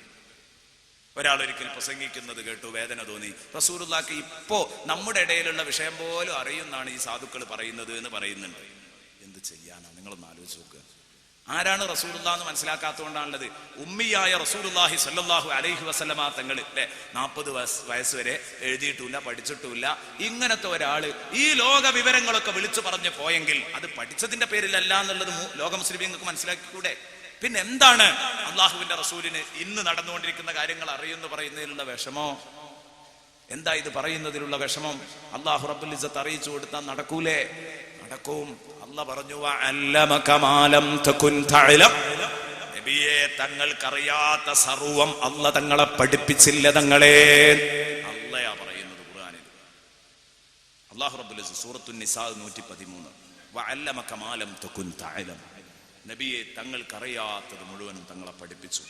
എന്നിട്ട് അല്ലാഹ് പറയുന്നതും കേട്ടോ അതിന്റെ പിറകില്, വകാന ഫദ്ലുല്ലാഹി അലൈക അളീമാ, ലോകത്തൊരാൾക്കില്ലാത്ത ഭാഗ്യാണ് ഏത്? അറിയാത്തതൊക്കെ പഠിപ്പിച്ചു കൊടുക്കുക എന്നുള്ളത്. അപ്പൊ നിങ്ങൾക്ക് എല്ലാ കാര്യവും പഠിപ്പിച്ചു തന്നു എന്നതുകൊണ്ട് അള്ളാഹു തങ്ങൾക്ക് ചെയ്ത അനുഗ്രഹം അപാരമാകുന്നു തങ്ങളെ. വകാന ഫദ്ലുല്ലാഹി അലൈക അളീമാ, സൂറത്തുൻ നിസാ. ഈ നബി തങ്ങളുടെ വിവരം പരിമിതപ്പെടുത്താൻ എന്തിനു പോകണം? അള്ളാഹുവിന്റെ ഹബീബിന്റെ അറിവിന് റേഞ്ച് നിശ്ചയിക്കാൻ പുറപ്പെടുന്ന വിവരദോഷികൾ ആലോചിച്ചോ. ഇതേക്കുറിച്ച് ബഹുമാനപ്പെട്ട ഖതാദ റളിയല്ലാഹു അൻഹു പറയുന്നു. ഇതൊക്കെ നമ്മൾ വെറുതെ ഇങ്ങനെ തട്ടിവിടുകയെന്ന് തോന്നണ്ടെന്ന് കരുതിയിട്ടാണ് ഇതിനൊക്കെ പ്രമാണങ്ങൾ പറയുന്നത്. ഖതാദ റളിയല്ലാഹു അൻഹു പറയാ വഅല്ലമക മാ ലം തകുൻ തഅലം എന്ന് പറഞ്ഞതിന്റെ അർത്ഥം എന്താണ്?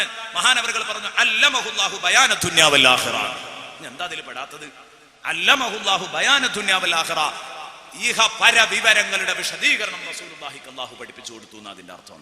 ഖതാദ റളിയല്ലാഹു അൻഹു വഅല്ലമക മാ ലം തകുൻ തഅലം. ഇതൊന്നും വെറുതെ പറഞ്ഞല്ല. ഇമാം ബൂസീരി മാനത്തേക്ക് നോക്കി പാടിയതല്ല. ഫഇന്ന മിൻ ജൂദിക ദുനിയ വദറതഹാ വമിൻ ഉലൂമിക ഇൽമൽ ലൗഹി വൽ ഖലമി. ഫഇന്ന മിൻ ജൂദിക ദുനിയ വദറതഹാ,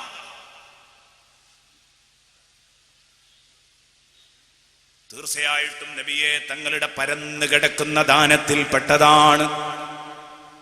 ഫഇന്ന മിൻ ജൂദിക, ഈ ലോകത്തിന് തങ്ങൾ നൽകിയിരിക്കുന്ന സംഭാവനകളിൽ ദാനങ്ങളിൽ പെട്ടതാണ് എന്ത്? അദ്ദുന്യാ വദറതഹാ, ഈ ലോകവും അതിന്റെ ചക്കൊളത്തിയായ ആഖിറവും. ദുന്യാവിന്റെ ദറത്താണ് ആഖിറത്ത് എന്ന് എന്തേ പറയാൻ കാരണം? രണ്ടാമത്തെ കല്യാണം കഴിച്ച ഈ ഒന്നാമത്തെവളെയും രണ്ടാമത്തെവളെയും പരസ്പരം അവർ അങ്ങോട്ടും ഇങ്ങോട്ടും ശല്യക്കാരികളായിരിക്കും, പാരായിരിക്കും എപ്പോഴും.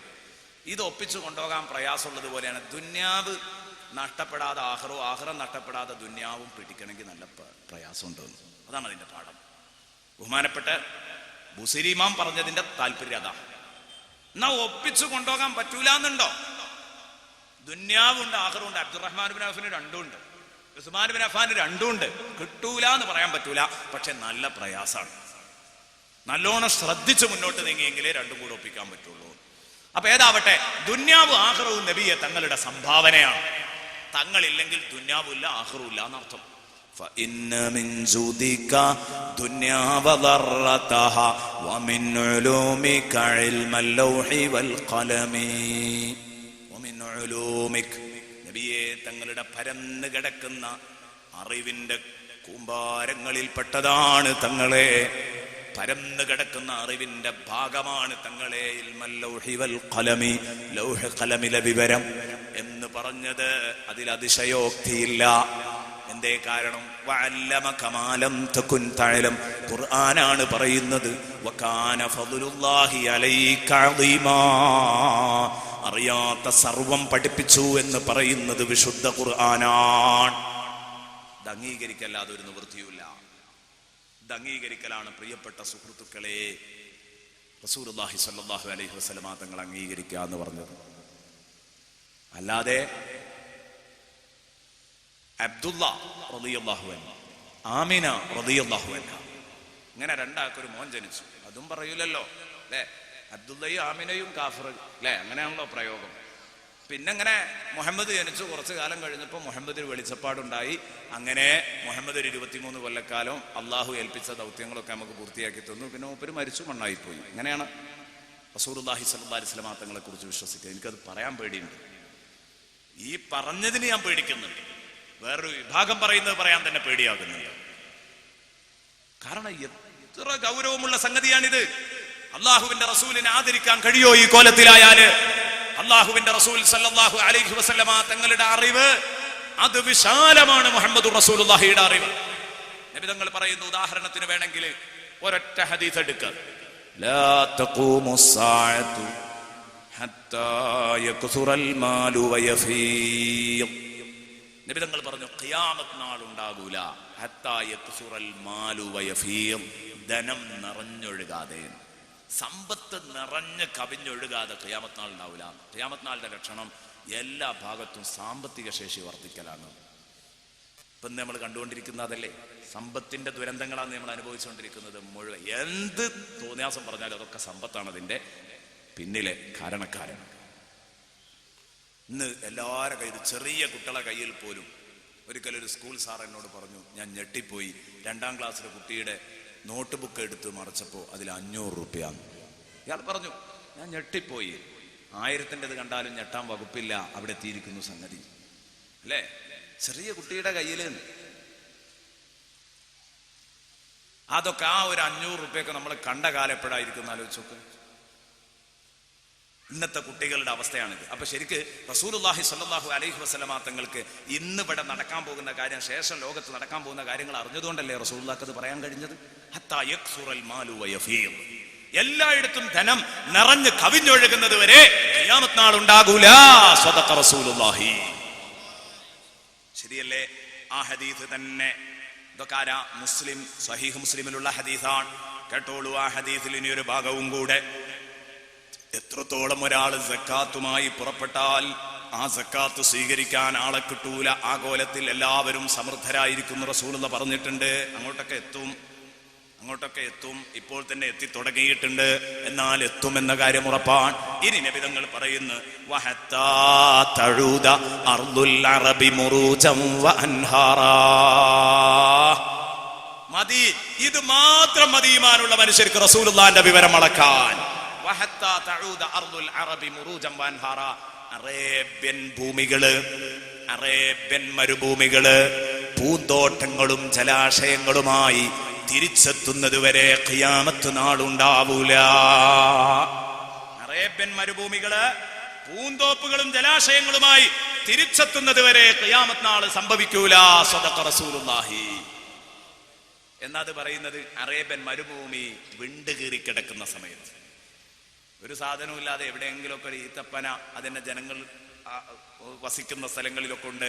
ബാക്കിയുള്ള മരുഭൂമികളൊക്കെ ഇങ്ങനെ വെറുതെ പരന്ന് കിടക്കുക, പല്ലെളിച്ച് കിടക്കുന്ന മരുഭൂമിയെ നോക്കിയിട്ടാ റസൂലുള്ളാഹി പറഞ്ഞത്, ഈ അറേബ്യൻ മരുഭൂമികളൊക്കെ പൂന്തോപ്പുകളും ജലാശയങ്ങളുമായി മാറും, എന്നിട്ട് ഖിയാമത്ത് നാളുണ്ടാവും. അപ്പൊ അള്ളാഹുവിന്റെ റസൂൽ എത്ര പിറകോട്ടാ നോക്കിക്കണ്ടോന്ന് നോക്ക്. ഇന്നിപ്പോ അത് ശരിയല്ലേ? ഗൾഫുകാരായ സുഹൃത്തുക്കൾ ശരിക്ക് തലയല്ല കുമ്പയടക്കം കുലുക്കി സമ്മതിക്കൂലേ ഈ യാഥാർത്ഥ്യം? ശരിയാട്ടോ ഉസ്താദേ. കാരണം എന്താ, അവർ കാണാണ് കൃത്രിമ പൂന്തോപ്പുകൾ എല്ലായിടത്തും വെച്ച് പിടിപ്പിച്ചിട്ട് അതിൽ 24 മണിക്കൂറും വെള്ളം ഇങ്ങനെ സ്പ്രേ ചെയ്തുകൊണ്ടിരിക്കുക. വെള്ളവുമായി പൂന്തോപ്പുമായി. ഇതിവിടെ പണ്ട് ഉണ്ടാകൂല എന്നുള്ള കാഴ്ചപ്പാടായിരുന്നു എങ്കിൽ അറേബ്യൻ മരുഭൂമികൾ പൂന്തോപ്പുകളായിക്കൊണ്ടിരിക്കുക. എന്നാൽ ഇത് മുഴുവനും പൂന്തോപ്പുകളാകുന്നു സയ്യിദുനാ റസൂലുള്ളാഹി. ആയിക്കൊണ്ടിരിക്കുക. ഒരിക്കലും മുൻകാലത്ത് ഇത് പറഞ്ഞാൽ സമ്മതിക്കാൻ പോലും പറ്റൂലായിരുന്നു. അപ്പൊ റസൂലുള്ളാഹി നോക്കിക്കണ്ടത് 1500 വർഷം ഇപ്പുറത്തേക്കല്ലേ? ശരി. എന്നാൽ ആ ഹദീസ് തന്നെ ഉള്ളോട്ടിറങ്ങി ആലോചിച്ചാൽ അള്ളാഹുവിന്റെ ഹബീബ് 1500 അപ്പുറത്തേക്ക് നോക്കിക്കണ്ടു എന്ന് മനസ്സിലാക്കാൻ പറ്റും. എന്താ കാരണം? റസൂലുള്ളാഹി പറഞ്ഞത് എങ്ങനെയാ? വഹത്താ തഊദ അർദുൽ അറബി മുറൂജൻ വഅൻഹാറാ. അറേബ്യൻ ഭൂപ്രദേശങ്ങള് അതാ വലിയ വലിയ പൂന്തോപ്പുകളും ജലാശയങ്ങളുമായി മാറുന്നത് വരെ ഖിയാമത്ത് നാളുണ്ടാവൂല. ഇതേക്കുറിച്ച് നബിതങ്ങൾ പറഞ്ഞത് ഹത്താ തസ്വീറ അർദുൽ അറബി മുറൂജൻ വഅൻഹാറാ എന്നല്ല. അറേബ്യൻ ഭൂമി പൂന്തോപ്പുകളും ജലാശയങ്ങളുമായി മാറുന്നത് വരെ എന്നല്ല. ഹത്താ തഊദ അർദുൽ അറബ്, അറേബ്യൻ മരുഭൂമി മടങ്ങിയെത്തുന്നത് വരെ, പൂന്തോപ്പുകളും ജലാശയങ്ങളുമായി മടങ്ങിയെത്തുന്നത് വരെ ഖിയാമത്ത് നാളുണ്ടാവൂല. അപ്പോ ഈ കാര്യങ്ങൾ ഏറ്റവും കൂടുതൽ പഠിക്കുകയും നിരീക്ഷിക്കുകയും ചെയ്ത ആൽഫ്രഡിനോട് ഒരിക്കൽ ചോദിച്ചു, അറേബ്യൻ മരുഭൂമിക്ക് ഒരു പഴയ പ്രതാപത്തിന്റെ സമൃദ്ധിയുടെ കഥ പറയാൻ നിങ്ങളുടെ അന്വേഷണത്തിൽ എവിടെയെങ്കിലും കിട്ടിയിട്ടുണ്ടോ? അയാൾ പറഞ്ഞു, എന്റെ അന്വേഷണത്തിൽ അങ്ങനെ ഒരു സൂചന കിട്ടിയിട്ടുണ്ട്. അതെന്താണ്? ഒരു 3000 വർഷങ്ങൾക്കപ്പുറത്ത് അറേബ്യൻ മരുഭൂമി ശരിക്ക് ഏതായിരുന്നു? സസ്യലതാദികളെ കൊണ്ട് സമൃദ്ധമായിരുന്നു. അങ്ങനത്തെ ഒരു പഴയ സമൃദ്ധി അറേബ്യൻ ഭൂമിക്കുണ്ട്. എന്റെ ഗവേഷണത്തിൽ തെളിഞ്ഞിട്ടുണ്ട് ആൽഫ്രഡ് പറയാണ്. അപ്പൊ ഇത് പറഞ്ഞപ്പോ ഇദ്ദേഹത്തോട് ആൽഫ്രഡ് ക്രോണർ അദ്ദേഹം ഇത് സമ്മതിച്ചപ്പോ അദ്ദേഹത്തിന് ഈ ഹദീസ് ഓതിക്കൊടുത്തു. നബി തങ്ങൾ പറയാണ്, ഖിയാമത്ത് നാള് സംഭവിക്കൂല ഹത്താ തഊദ അർദുൽ അറബ്. അറേബ്യൻ ഭൂമി മടങ്ങിയെത്തുന്നത് വരെ, മടങ്ങിയെത്താൻ മുമ്പുള്ള അവസ്ഥയിലേക്ക് എത്തുക, മുമ്പുള്ള അവസ്ഥയിലേക്ക് ജലാശയവും പൂന്തോപ്പുമായിട്ട് മടങ്ങിയെത്തുന്നത് വരെ. ആ കാരണം കൊണ്ട് തന്നെ അദ്ദേഹം മുസ്ലിമായി എന്ന് വിശ്വവിജ്ഞാനകോശങ്ങളിൽ ഇതേക്കുറിച്ച് അറബി വിജ്ഞാനകോശങ്ങളിലൊക്കെ എഴുതിയത് കാണാം. ഞാൻ പറഞ്ഞു വരുന്നത്, അള്ളാഹുവിന്റെ റസൂലിന്റെ അറിവ് മുമ്പോട്ടും പിമ്പോട്ടും അല്ലെ നീണ്ടു കിടക്കുക. ഒറ്റ വിഷയത്തിൽ നിന്ന് നമുക്കിത് മനസ്സിലാക്കാം. അള്ളാഹുവിന്റെ റസൂൽ സല്ലല്ലാഹു അലൈഹി വസല്ലം തങ്ങളെ ആദരിക്കുക എന്നതിന്റെ ഭാഗമാണ് റസൂലുള്ളാഹിയുടെ മാതാപിതാക്കളെ ആദരിക്കല്. അള്ളാഹുവിന്റെ റസൂലിന്റെ മാതാപിതാക്കളെ ആദരിക്കുക എന്ന് പറഞ്ഞത് റസൂലുള്ളാഹിനെ ആദരിക്കലാണ്. ഒന്നും കൂടെ മനസ്സിലാക്കുക, ഇതിവിടെ പലപ്പോഴും മൂല്യച്ചോർച്ച സംഭവിച്ചുകൊണ്ടിരിക്കുന്ന ഒരാശയമാണ്. നമ്മുടെ സുഹൃത്തുക്കൾ പലപ്പോഴും റസൂലുള്ളാഹി സ്വല്ലല്ലാഹു അലൈഹി വസല്ലമ തങ്ങളുടെ വാപ്പയും ഉമ്മയും മൂമിനായിരുന്നില്ല, കാഫിറായിരുന്നു എന്ന് പോലും പറയാൻ ധൈര്യം കാണിക്കുന്നുണ്ട്. വളരെ പേടിക്കണം. നിങ്ങൾക്കറിയോ, ഞാൻ ഈ വിഷയത്തിൽ കുറേ ഹദീസുകൾ ഉദ്ധരിക്കണം, സംസാരിക്കണം എന്നൊക്കെ കരുതിയതാണ്. നബി തങ്ങൾ പറഞ്ഞു, എന്നെ ഒരു സാലിഹായ മനുഷ്യനിൽ നിന്നൊരു സാലിഹായ മനുഷ്യനിലേക്ക് ഇങ്ങനെ എന്നെ മാറ്റി മാറ്റി മാറ്റി കൊണ്ടുവന്നതാ. അബ്ദുല്ലാഹി ഇബ്നു അബ്ബാസ് റളിയല്ലാഹു അൻഹുമ ചോദിച്ചു, നബിയെ, ബഹുമാനപ്പെട്ടവർ പറയാണ്, ഞാൻ നബിയോടൊരുക്കെ ചോദിച്ചു, ബി അബി അംത വ ഉമ്മി, എന്റെ വാപ്പയും ഉമ്മയും തങ്ങൾക്ക് ദണ്ഡമാണ് തങ്ങളെ. ഐന കുന്ത വ ആദമു ഫിൽ ജന്ന, ആദം അലൈഹിസ്സലാം സ്വർഗത്തിലിരിക്കുമ്പോൾ നിങ്ങൾ എവിടെയായിരുന്നു? അപ്പൊ അതിന്റെ മുമ്പ് നബി ഉണ്ട് എന്നുള്ളത് കൊണ്ടാണല്ലോ ഈ ചോദ്യം വന്നത്. ഫസ്റ്റ് ദിവസം പറഞ്ഞ ആശയം, ആദം നബി അലൈഹിസ്സലാം സ്വർഗത്തിലിരിക്കുമ്പോൾ തങ്ങൾ എവിടെയാ നബിയെ? ഫതബസ്സമ ഹത്താ ബദത് നവാജിദുഹു. ഇമാം സുയൂത്തി റളിയല്ലാഹു അൻഹു ഉദ്ധരിക്കുന്നു ഈ സംഭവം. അപ്പൊ നബി സല്ലല്ലാഹു അലൈഹി വസല്ലം അണപ്പല്ല് കാണുമാർ രൂപത്തിൽ നബി സല്ലല്ലാഹു അലൈഹി വസല്ലം പുഞ്ചിരിച്ചു. ആ ചോദിച്ചപ്പോഴുള്ള സന്തോഷം കൊണ്ട് റസൂൽ വന്ന് ചിരിച്ചുകൊണ്ട് പറഞ്ഞു, മോനെ, അത് ഞാൻ പറഞ്ഞു തരാം. ഇന്നി കുന്തു ഫീ സുൽബിഹി, ആദം നബി സ്വർഗത്തിലാകുമ്പോൾ ഞാൻ ആദം നബിയുടെ മുതുകിലാണ്, സയ്യിദുനാ റസൂലുള്ളാഹി. പിന്നെ ഞാൻ ഭൂമിയിലേക്ക് ഇറങ്ങി, വ അന ഫീ സുൽബിഹി, അപ്പോഴും ഞാൻ ആദമിന്റെ മുതുകിലുണ്ട്. വറകിബ്തു സഫീനത ഫീ സുൽബി അബീ നൂഹ്, നൂഹ് നബി അലൈഹിസ്സലാം കപ്പലിൽ കയറുമ്പോൾ നൂഹ് നബി അലൈഹിസ്സലാമിന്റെ മുതുകിൽ ഞാനുണ്ട്. വഖുദിഫ്തു ഫിന്നാരി ഫീ സുൽബി അബീ ഇബ്രാഹിം, എന്റെ വാപ്പ ഇബ്രാഹിം നബിയെ തീക്കുണ്ടാരത്തിലേക്ക് നുംറൂദ് എറിയുമ്പോ അന്ന് എന്റെ വാപ്പയാകുന്ന ഇബ്രാഹിം നബി അലൈഹിസ്സലാമിന്റെ മുതുകിൽ ഞാനും എറിയപ്പെട്ടിരുന്നു, സയ്യിദുനാ റസൂലുള്ളാഹി. അതുകൊണ്ടാണ് ഇബ്രാഹിം നബി തീയിൽ കത്താതിരുന്നത് റസൂലുള്ളാഹി ഉണ്ടായതുകൊണ്ടാണ് പണ്ഡിതന്മാർ പറയാൻ കാരണം. ആ മുതുകിൽ റസൂലുള്ളാഹി ഉണ്ട്.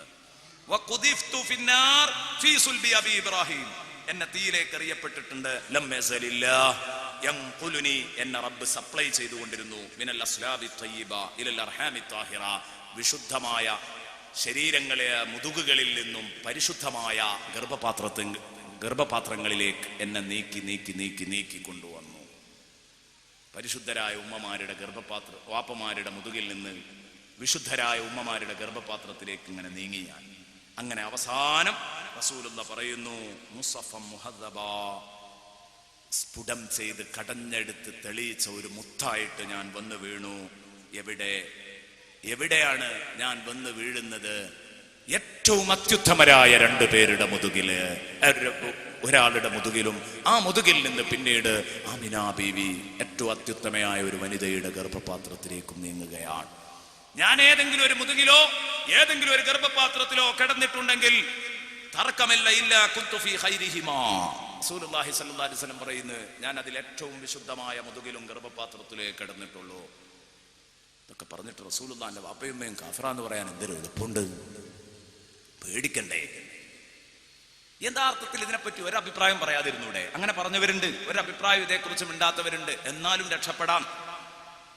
ഇത് കാഫിറാണ് എന്ന് പ്രഖ്യാപിക്കുന്നത് ഏതടിസ്ഥാനത്തിലാണ്?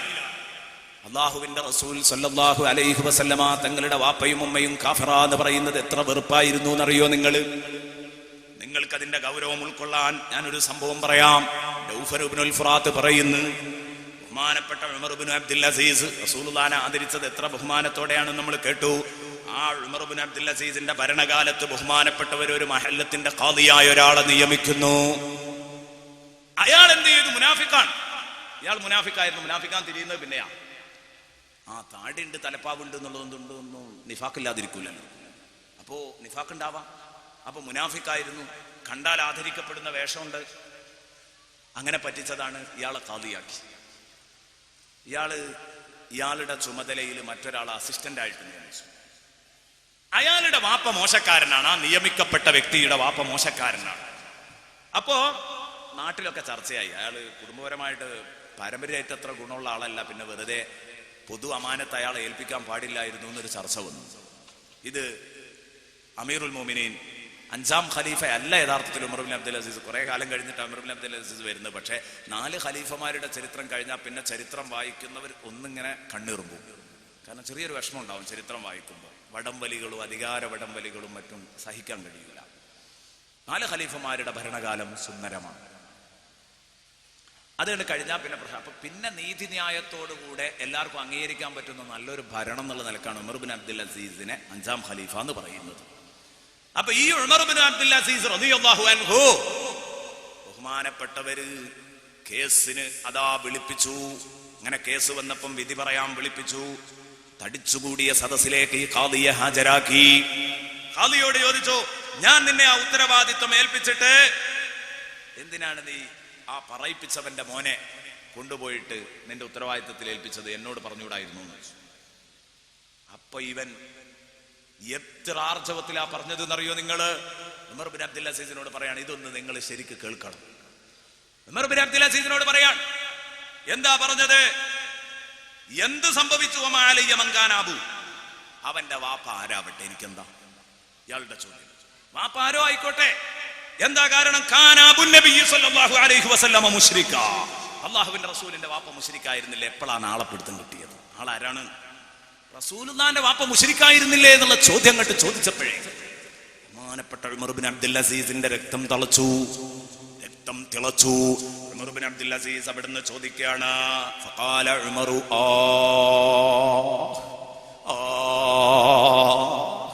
ഉമർ റളിയല്ലാഹു അൻഹു എന്നൊരൊറ്റ അട്ടഹാസമാണ്. താങ്ങാൻ കഴിയുന്നില്ല ഈ കേട്ട വാക്ക്. അള്ളാഹുവിന്റെ റസൂലിന്റെ വാപ്പ മുശ്രിക്കാണെന്നോ? ഉടനെ തന്നെ ഉമർ ബിൻ അബ്ദുൽ അസീസ് ചോദിച്ചു, എന്താടോ ഈ പറഞ്ഞിരിക്കുന്നത്?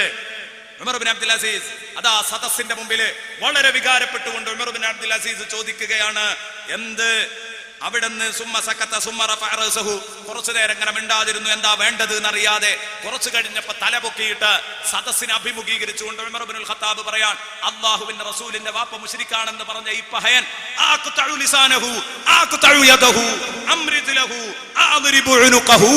ബഹുമാനപ്പെട്ടവർ ചോദിക്കുകയാണ്, എന്താ ഞാൻ വേണ്ടത്? അള്ളാഹുവിന്റെ റസൂലിന്റെ വാപ്പ മുശ്രിക്കാണെന്ന് പറഞ്ഞ ഇവന്റെ നാക്കരിയണോ ഞാൻ? ഇവന്റെ കൈ കൊത്തണോ ഞാൻ? ഇവന്റെ കാല് വെട്ടണോ ഞാൻ? ഇവന്റെ കഴുത്തറുക്കണോ ഞാൻ? എന്താ ഞാൻ വേണ്ടത്? നിങ്ങൾ പറയണം. സദസ്സിനോട് ബഹുമാനപ്പെട്ട ഉമർ ബിൻ അബ്ദുൽ അസീസ് എന്താ ഉളുപ്പില്ലാതെ പറയുന്നത്? എത്ര നിസ്സാരമായിട്ടാണ് ഈ കാര്യങ്ങളിലൊക്കെ ഇടപെടുന്നത്. ഉമർ ബിൻ അബ്ദുൽ അസീസിന്റെ വികാരം കണ്ടില്ലേ നിങ്ങൾ? എന്താ ഞാൻ ചെയ്യേണ്ടത്? ഉമർ ബിൻ അബ്ദുൽ അസീസ് റളിയല്ലാഹു അൻഹു ചോദിക്കാൻ. എന്നിട്ട് പിന്നെ കുറച്ചു നേരം മിണ്ടാതിരുന്നിട്ട് ഉമർ റളിയല്ലാഹു അൻഹു പറഞ്ഞു, അതിന് ന്യായം കാണുന്നില്ല. കൈ വെട്ടാനും കാല് വെട്ടാനും ഒന്നും ന്യായം കാണുന്നില്ല. കൈ വെട്ടാനും കാല് വെട്ടാനും ഒന്നും ഞാൻ ന്യായം കാണുന്നില്ല. റസൂലുള്ളാഹി സ്വല്ലല്ലാഹു അലൈഹി വസല്ലം തങ്ങളെ തെറി പറഞ്ഞിട്ടുണ്ടെങ്കിലും തൽക്കാലം കൈ വെട്ടാനും കാല് വെട്ടാനും ന്യായം കാണാത്തത് കൊണ്ട് ഒരു കാര്യം ചെയ്യാം. ഒരു കാര്യം എനിക്ക് തറപ്പിച്ച് പറയാൻ പറ്റും. അത് എന്നാലാവുന്നതാണ്. അത് ഞാൻ ചെയ്യന്നെ ചെയ്യും. അതെന്താ? എന്റെ ഹയാത്തുള്ള കാലത്തോളം, ഞാൻ ജീവിച്ചിരിക്കുന്ന കാലത്തോളം ഭരണ വ്യവസ്ഥയിൽ ഒരു സ്ഥലത്ത് ഇവനെ തൊട്ടുകൂട്ടൂല എന്ന് പറഞ്ഞാൽ ഒരു മഹല്ലിലെ മെമ്പർ പോലും ആക്കൂല. ഖാദി പിന്നല്ലേ, ഒരു മഹല്ലിലെ മെമ്പർഷിപ്പ് പോലും കൊടുക്കൂല. ഉത്തരവാദപ്പെട്ട സ്ഥാനങ്ങളിലേക്ക് ഇവനെ കടന്നു വരാൻ ഞാൻ അനുവദിക്കില്ല. ഉമർ ബിൻ അബ്ദുൽ അസീസ് ഇതെന്നെ കൊണ്ട് ചെയ്യാനാവുന്നതാ. ഞാൻ ഹയാത്തുള്ള കാലത്തോളം ശ്രദ്ധിക്കും. പിന്നെ അവന് അധികാരം കൊടുത്തിട്ടില്ല. ഇതാണ് നമ്മുടെ ഉസ്താദുമാർ പറഞ്ഞത്. പറയുമ്പോഴേക്കും നമുക്ക് ചിലർക്കൊക്കെ അധികപ്പറ്റായി തോന്നാണ്. ഏത്? ഇത്തരം ഏടാകൂടങ്ങളെ പള്ളി കമ്മിറ്റി കയറ്റെല്ലാം, അല്ലേ? ഇത്തരം ഏടാകൂടങ്ങളെ മദ്രസ കമ്മിറ്റിയിൽ കയറ്റെല്ലാം. കാരണം അത് നമ്മളെ കൊണ്ട് ചെയ്യാനാവുന്ന സംഗതിയല്ലേ? ചെയ്തൂടെ? ഇതാണ് പറഞ്ഞത്. ഇത് ഉൾക്കൊള്ളാൻ കഴിയുന്നില്ലെങ്കിൽ ഈമാനിന്റെ കുറവല്ലേ അത്? അതിനെ നമ്മൾ ഒരു വിഭാഗത്തോടുള്ള വെറുപ്പായി ചിത്രീകരിക്കേണ്ടതുണ്ടോ? ഞാൻ പറയുന്നു, ഓരോ ജമാഅത്ത് കമ്മിറ്റികളും ശ്രദ്ധിക്കേണ്ട കാര്യമാണ്. റസൂലുള്ളാഹിന്റെ വാപ്പനെയും ഉമ്മനെയും കാഫിറാക്കുന്നവരെ കമ്മിറ്റിയിൽ കയറ്റാൻ പാടില്ല. വളരെ തന്ത്രമായി പുകച്ചു ചാടിക്കണം. അതാ വേണ്ടത്. കാരണം ഇത് ചെയ്യാൻ പറ്റുന്ന ഒരു കാര്യമാണ്. ബഹുമാനപ്പെട്ടവർ പ്രഖ്യാപിച്ചു. താരീഖ് ദിമഷ്കിൽ ഈ സംഭവം രേഖപ്പെടുത്തിയത് കാണാം. വേറെയും പല കിതാബുകളിലും ഉണ്ട്. ഇനി നബി സല്ലല്ലാഹു അലൈഹി വസല്ലമ തങ്ങളെ ബഹുമാനിക്കുക എന്ന് പറഞ്ഞതിൽ ഏറ്റവും ചെറിയ ബഹുമാനം നബി തങ്ങളെ നിന്ദിക്കാതിരിക്കലാണ്. നബി സല്ലല്ലാഹു അലൈഹി വസല്ലമ തങ്ങളെ ബഹുമാനിക്കുക എന്ന് പറഞ്ഞതിന്റെ ഭാഗമാണ് നബി തങ്ങളുടെ തിരുശേഷിപ്പുകളാകുന്ന മക്കളെ ബഹുമാനിക്കൽ. വളരെ പ്രധാനപ്പെട്ട ഭാഗമാണ്. വളരെ ബഹുമാനപ്പെട്ട ഭാഗമാണ്. ആ ഭാഗത്തേക്ക് കടന്നാൽ ഒരുപാട് പറയാനുണ്ട്. ഇപ്പൊ നമ്മൾ പറഞ്ഞത് റസൂലുള്ളാഹിനെ ബഹുമാനിക്കുക എന്നുള്ളതിൽ ഏറ്റവും ചെറിയ പരിപാടി ജസ്റ്റ് ആദരവ്. അതേതാണെന്നറിയോ നിങ്ങൾ? ഒരു വിശ്വാസി അറ്റ്ലീസ്റ്റ് ചെയ്യേണ്ടത് നബിതങ്ങളെ നിന്ദിക്കാതിരിക്കുക. അത് ചെയ്തൂടെ?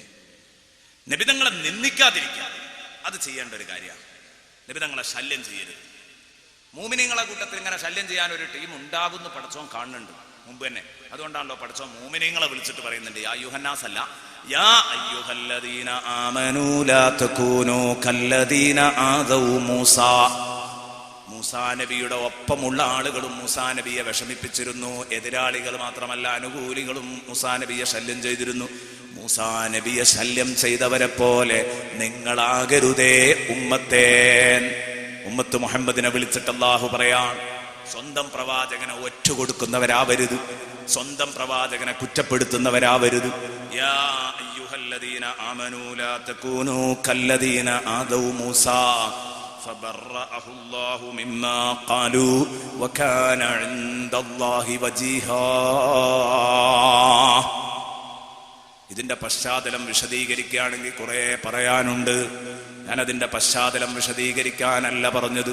ബഹുമാനപ്പെട്ട മൂസാ നബിയെ കുറിച്ച് ദുരാരോപണം പറഞ്ഞുണ്ടാക്കി ഒപ്പമുള്ളവർ തന്നെ.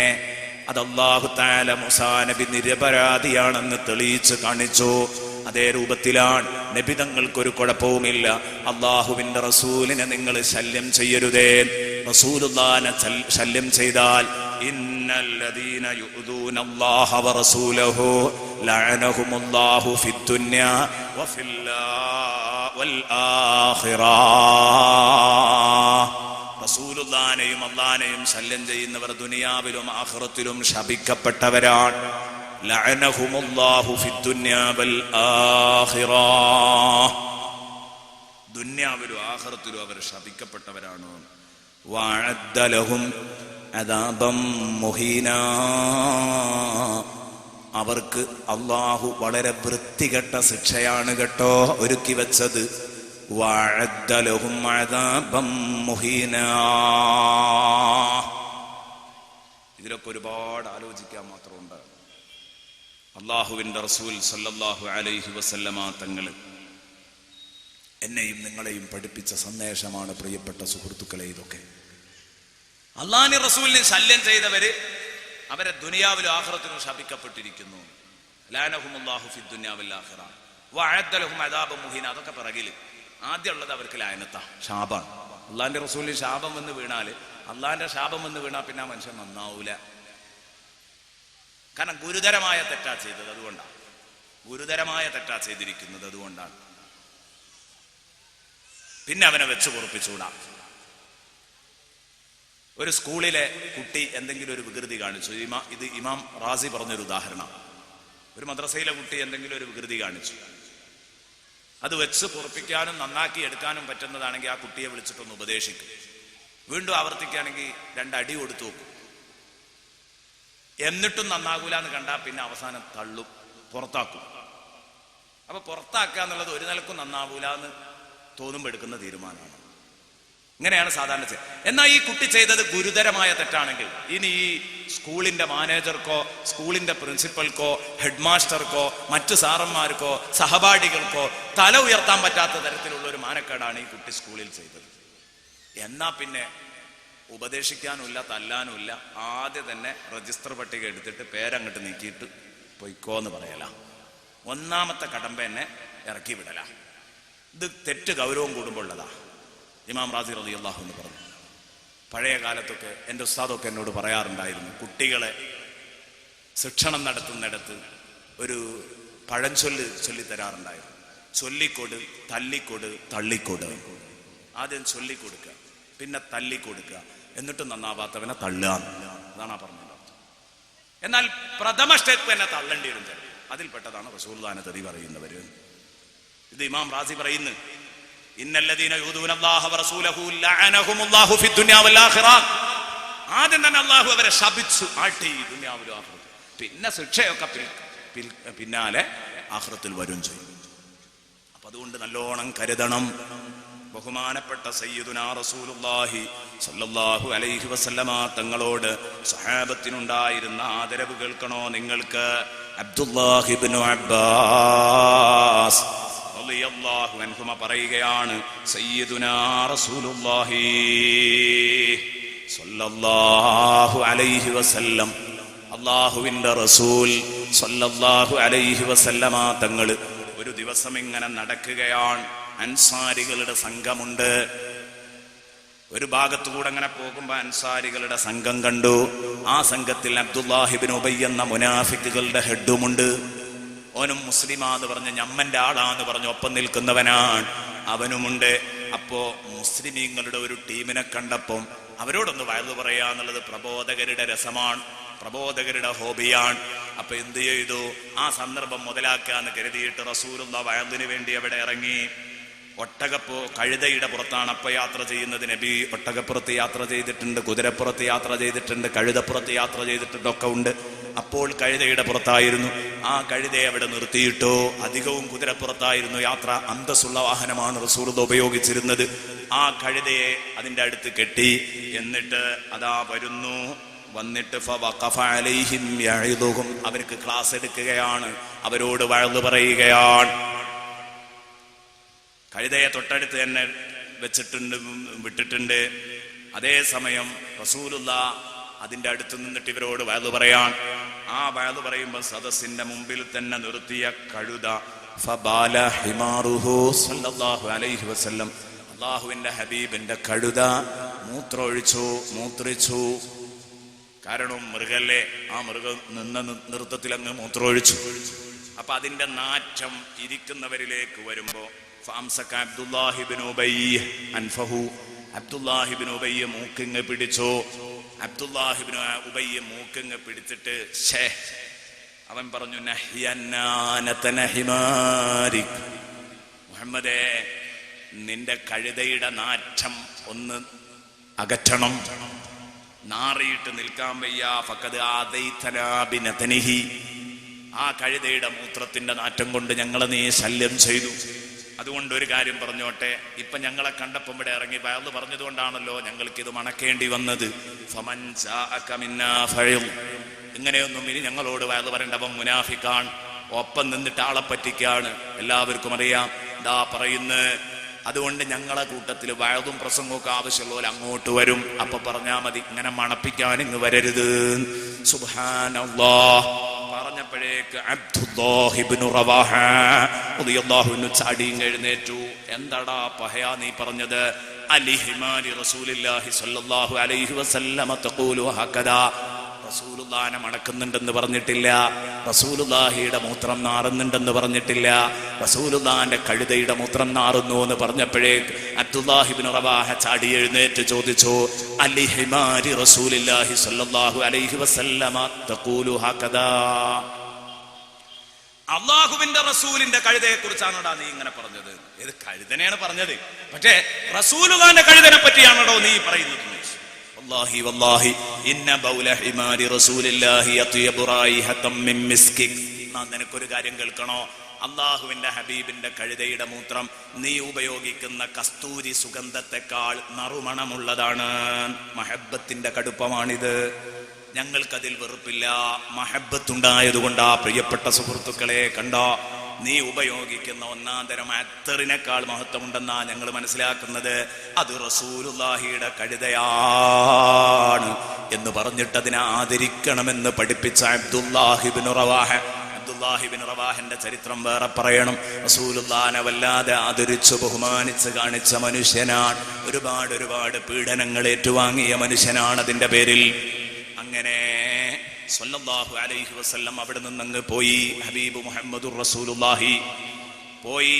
ചർച്ച ഇതിനെ കുറിച്ച് അബ്ദുല്ലാഹി ഇബ്നു ഉബയ്യും മുനാഫിക്കായ ഖസ്റജിയായ അബ്ദുല്ലാഹി ഇബ്നു ഉബയ്യും അബ്ദുല്ലാഹി ഇബ്നു റവാഹ ഔസ് ഗോത്രക്കാരനായ ഇവർ തമ്മിൽ. അപ്പൊ ആ പകയ ഔസ് ഖസ്റജ് ഒരു പോരാട്ടവും കൂടെയായി മാറുന്ന രൂപത്തിൽ അതാ പരസ്പരം ഏറ്റുമുട്ടുകയാണ്. വലിയ കലാപത്തിലേക്ക് എത്തുമ്പോ അല്ലാഹുവിന്റെ റസൂൽ തിരിച്ചു വന്നിട്ട് മസ്ലഹത്താക്കി വിടുന്നു. ഹബീബ് മുഹമ്മദുർ റസൂലുള്ളാഹി സ്വല്ലല്ലാഹു അലൈഹി വസല്ലമ തങ്ങള് നോക്കൂ നിങ്ങൾ. അതുകൊണ്ട് ഞാൻ പറഞ്ഞത് ഈ വിഷയത്തിൽ നമ്മൾ മനസ്സിലാക്കേണ്ട വളരെ പ്രധാനപ്പെട്ട സന്ദേശമാണ്. ഹയ്യ അലസ്സലാ, നിസ്കാരത്തിലേക്ക് വാ, ഹയ്യ അലൽ ഫലാഹ്, വിജയത്തിലേക്ക് വാ. ഈ പറഞ്ഞത് നിസ്കാരത്തിലേക്ക് വരാനുള്ള കൽപ്പനയാണ്. രണ്ടും നിസ്കാരത്തിലേക്ക് വാ, വിജയത്തിലേക്ക് വാ. ഇതിപ്പോ നമ്മൾ നേരത്തെ വിശദീകരിച്ച പോലെ കലിമാത്തുൽ അദാൻ ഓരോന്നും നമ്മൾ ഗൗരവപൂർവ്വം നോക്കിക്കണ്ടതുപോലെ നോക്കിക്കാണുകയാണെങ്കിൽ നിസ്കാരത്തിന്റെ ഗൗരവം എത്രത്തോളം ഉണ്ട്, അപ്പോഴേ നിസ്കാരത്തിലേക്കുള്ള വിളിയുടെ ഗൗരവം തിരിയുള്ളൂ.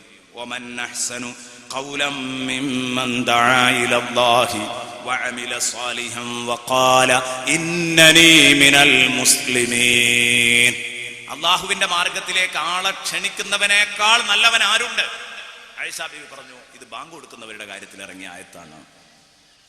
പല അഭിപ്രായങ്ങളുണ്ട്. ബാങ്ക് കൊടുക്കുന്നവരുടെ കാര്യത്തിൽ ഇറങ്ങി. അപ്പൊ ഈ നമ്മളെ കൂട്ടത്തിൽ ഒന്നിനും പറ്റാത്ത ഒരാളായിട്ടാണ് നമ്മൾ ഈ മുക്രിമാരെ കാണുക, അല്ലെങ്കിൽ മൊല്ലാക്കന്മാർ ഇവരെ കാണുക. എന്നാൽ അതല്ല, നമ്മൾ ഒന്നാമത്തെ ദിവസം പറഞ്ഞ ആ പോയിന്റിലേക്ക് തന്നെ മടങ്ങി വരുന്നു. ഇവർ നാളെ പരലോകത്ത് അത്വലു അയനാഖ യൗമൽ ഖിയാമ, തലയെടുപ്പുള്ള ടീമാണ്. ഇവർ വലിയ മഹാന്മാരാണ്. എൻ്റെ പ്രിയപ്പെട്ട സഹോദരങ്ങളെ, എനിക്കറിയാം, എൻ്റെ നാട്ടിൽ 10-40 വർഷത്തോളം ബാങ്ക് കൊടുത്തൊരു പാവപ്പെട്ട മല്ലാക്കയുണ്ടായിരുന്നു. അദ്ദേഹം അങ്ങോട്ട് മന്ത്രി ചോദിയാൽ അതിനെന്തൊരു ഫലായിരുന്നു.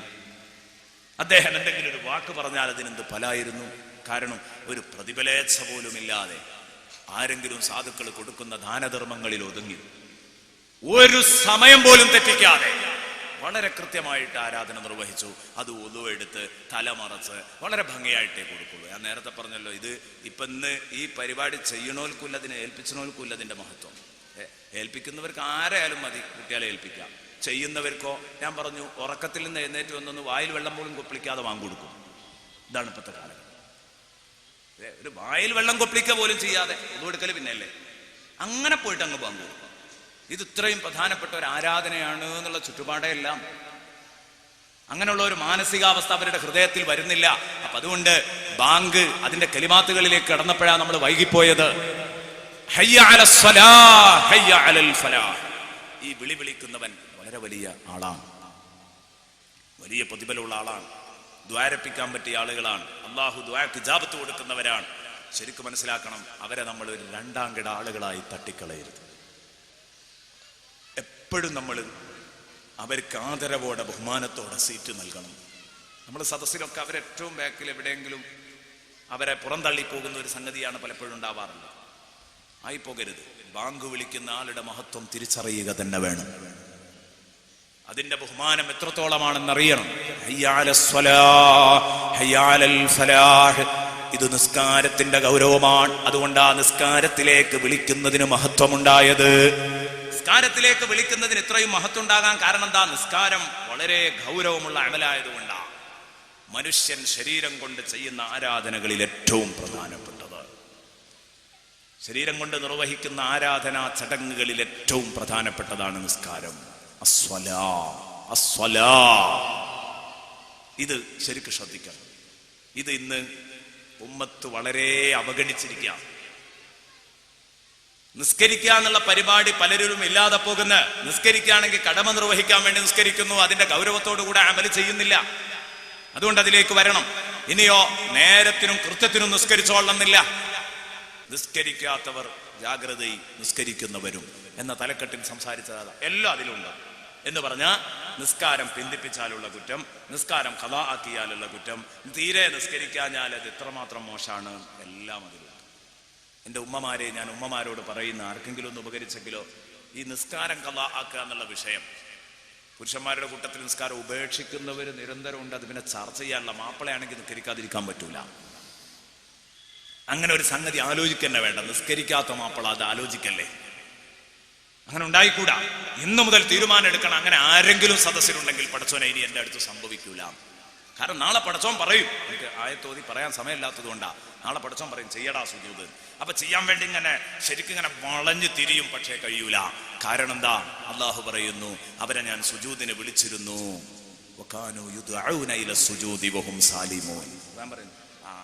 ഊര വളയുന്ന കാലത്ത് റുക്കുവും സുജൂദും ചെയ്യാൻ പറഞ്ഞിട്ട് ചെയ്തിട്ടില്ല. ഇനി അവിടെ കിടന്ന് നെളിഞ്ഞു പിരിയട്ടെ. അള്ളാഹു തആല നാളെ ആഖിറത്തിലിട്ട് നമ്മളെ വഷളാക്കി കളയും. അപ്പൊ നമ്മൾ എത്ര സുജൂദ് ചെയ്യാനും റെഡി ആയിരിക്കും, എത്ര സുജൂദിൽ നീണ്ടു കിടക്കാനും റെഡി ആയിരിക്കും. ദുനിയാവെന്ന് നോക്കിക്കോ. ഇനി നിസ്കരിക്കുന്ന സഹോദരിമാർ തന്നെ പലപ്പോഴും ഞാൻ പറയുന്ന ഇത് ഖളാ ആക്കി കളയുന്ന ശീലമുണ്ട്. ഒരു ചെറിയ സൽക്കാരം കിട്ടിയാൽ മതി, ഒരു ചെറിയ കല്യാണം കിട്ടിയാൽ മതി, നിസ്കാരം ഖദാ ആക്കുന്ന സഹോദരിമാർ. ഒരു വീട്ടിൽ ഒരു ചെറിയ സൽക്കാരം നടന്നാൽ മതി, ആ വീട്ടിൽ ഒരൊറ്റ പെണ്ണും നിസ്കരിക്കില്ല. ഒരു ചെറിയ സൽക്കാര പാർട്ടി ഉണ്ടായാൽ മതി, എന്നാൽ പിന്നെ ആ വീട്ടിലും അതിന്റെ പരിസരത്തുള്ള പെണ്ണുങ്ങൾക്കൊന്നും നിസ്കാരമില്ല. എല്ലാ വീടുകളിലും ഒന്ന് നിസ്കാര റൂം റെഡിയോ, ഒന്ന് കയറി ഓരോരുത്തർ രണ്ടുപേരോ ഒരു പേരോ ഓരോരുത്തരായിട്ടോ രണ്ടുപേരോ മൂന്ന് പേരോ ഒക്കെ നിസ്കരിച്ച് ഇറങ്ങാനുള്ള സൗകര്യം അവിടെ ഉണ്ട്. എന്നാലും അത് അവഗണിച്ചു, മനഃപൂർവ്വം അവഗണിച്ചു. തക്കാരല്ലേ എന്ത് നിസ്കാരം? സൽക്കാരമൊക്കെ കഴിഞ്ഞിട്ട് പിന്നെ മഗ്‌രിബിന് കുപ്പായം മാറ്റിയിട്ട് ദുഹർ അസ്ർ മഗ്‌രിബ്. സൽക്കാരം പ്രതിബന്ധമല്ല, കാരണമല്ല. കല്യാണം അള്ളാഹു അനുവദിക്കുന്ന കാരണമല്ല. ഉറങ്ങിപ്പോയതൊരു കാരണമാണ്. ഇത് ദുഹറിന് മുമ്പ് ഉറങ്ങി അസറിനാണ് എണീച്ചത്, അതൊരു കാരണം, അള്ളാഹു അനുവദിക്കും. അപ്പൊ കാരണം കൂടാതെ രണ്ടു നിസ്കാരം ഒരുമിച്ച് നിർവഹിച്ചാൽ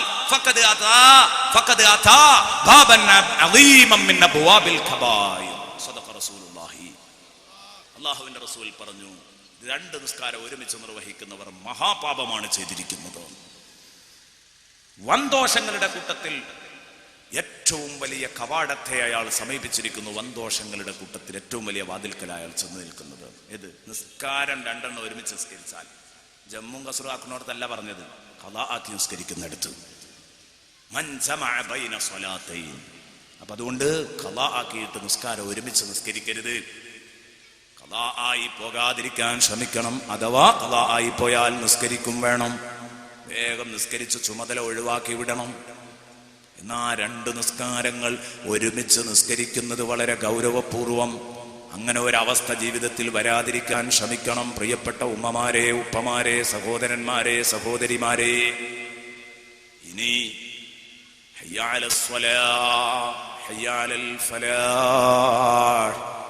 ഇനി നമ്മൾ നേരത്തെ പറഞ്ഞതിന്റെ ആവർത്തനമാണ്, പറയേണ്ടതില്ല. അല്ലാഹു അക്ബർ, അല്ലാഹു അക്ബർ. അത് നമ്മൾ ഇന്നലെ കുറച്ച് സമയമെടുത്ത് തന്നെ പറഞ്ഞതാ, അല്ലാഹു അക്ബറിന്റെ വിവരണം.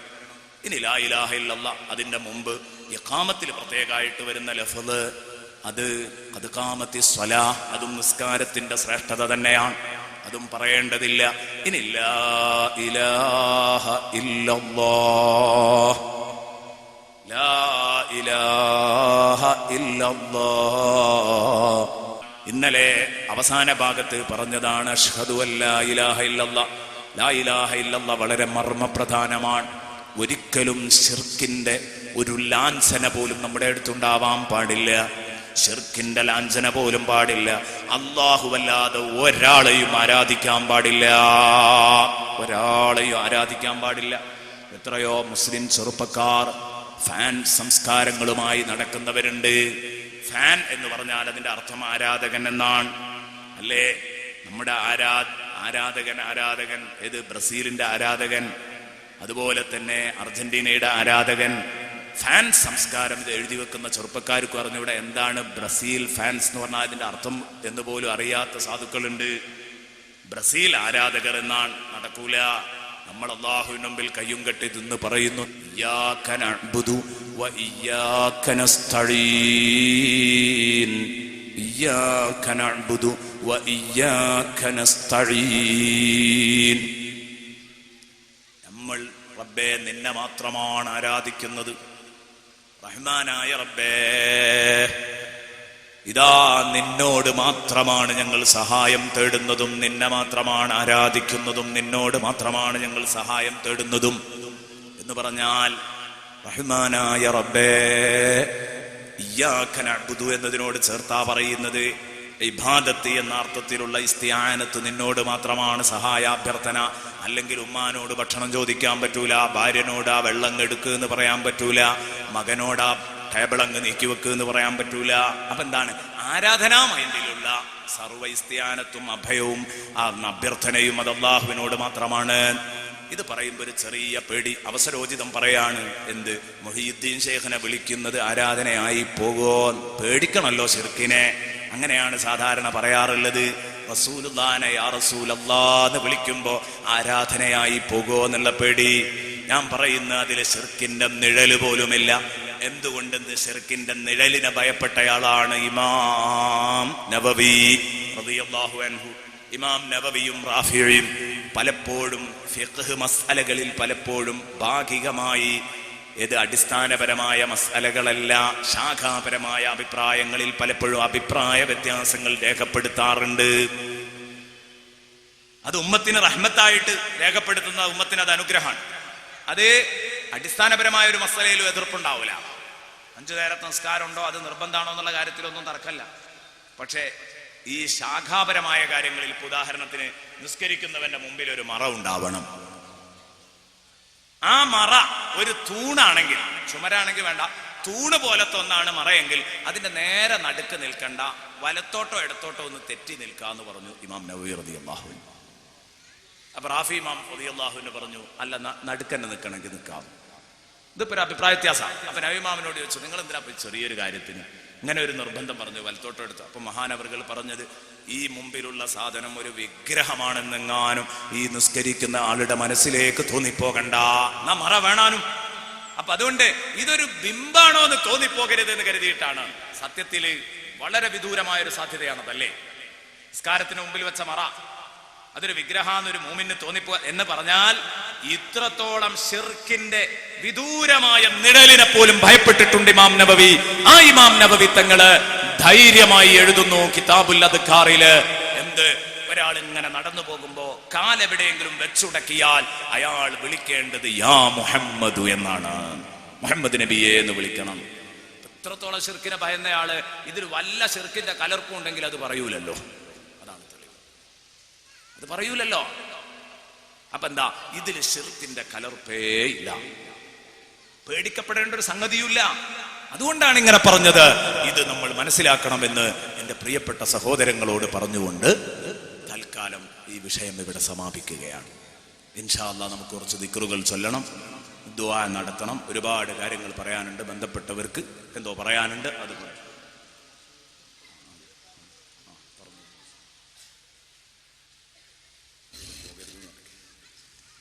സഹോദരന്മാരെ, നമ്മുടെ തങ്ങളവറുകൾ ഇപ്പം ഇതാ തൊട്ട മുമ്പ് തിരുവത്രയിലെത്തിയിട്ടുണ്ട് എന്ന് പറഞ്ഞു. ഉടനെ ഇവിടെ എത്തും. തിരുവത്രന്ന് ഇങ്ങോട്ട് എത്താനുള്ള വഴിയേ ഉള്ളൂ. പിന്നെ മറ്റൊരു കാര്യം, നേരത്തെ സൂചിപ്പിച്ച പോലെ ഈ 4 ദിവസത്തെ പ്രഭാഷണങ്ങളെ അടിസ്ഥാനമാക്കിയുള്ള ചോദ്യാവലി സദസ്സിൽ വിതരണം ചെയ്യുന്നുണ്ട്. പ്രത്യേകം ശ്രദ്ധിക്കുക, കോപ്പികൾ പരിമിതമാണ്. കഴിഞ്ഞ 3 ദിവസവും ഇന്നും ഈ 4 ദിവസവും പരിപാടി പങ്കെടുത്ത ആളുകൾ മാത്രമേ അത് വാങ്ങാവൂ. അല്ലാത്ത ഒരാൾക്കും അത് മുഴുവൻ ആൻസർ ചെയ്യാൻ കഴിയില്ല. ഈ പ്രഭാഷണത്തെ അടിസ്ഥാനപ്പെടുത്തി മാത്രമാണ്. അതുകൊണ്ട് കഴിഞ്ഞ 3 ദിവസവും ഇന്നും പങ്കെടുത്ത ആളുകൾ മാത്രം ആ ചോദ്യാവലി കൈപ്പറ്റുക, എന്നിട്ട് അതിൻ്റെ ഉത്തരങ്ങൾ എഴുതണം എന്ന് സൂചിപ്പിക്കുന്നു. ഉത്തരം എഴുതി ഉടനെ തന്നെ തരണം. പിന്നെ ചില ആളുകൾക്ക് അതിലെ ചോദ്യങ്ങൾ എന്തൊക്കെയാണെന്ന് അറിയാൻ വേണ്ടി ഒന്ന് വാങ്ങാന്ന് കരുതും. അത് ഇൻഷാ അല്ലാഹ് അതിൻ്റെ റിസൾട്ട് പറയുന്ന സമയത്ത് ചോദ്യങ്ങൾ എന്തൊക്കെയാന്ന് ഇവിടെ വായിക്കും. അപ്പൊ അങ്ങനെ അറിഞ്ഞാൽ മതി എന്ന്.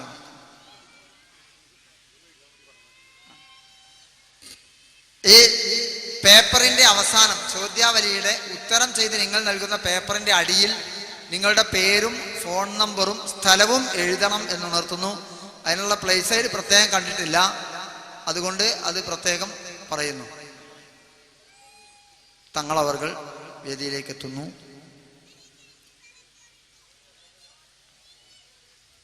അല്ലാഹു അക്ബർ, അല്ലാഹു അക്ബർ, അല്ലാഹു അക്ബർ. ലാ ഇലാഹ ഇല്ലല്ലാഹു വല്ലാഹു അക്ബർ. അല്ലാഹു അക്ബർ വലില്ലാഹിൽ ഹംദ്. ലാ ഇലാഹ ഇല്ലല്ലാഹു വല്ലാഹു അക്ബർ. അല്ലാഹു അക്ബർ വലില്ലാഹിൽ ഹംദ്.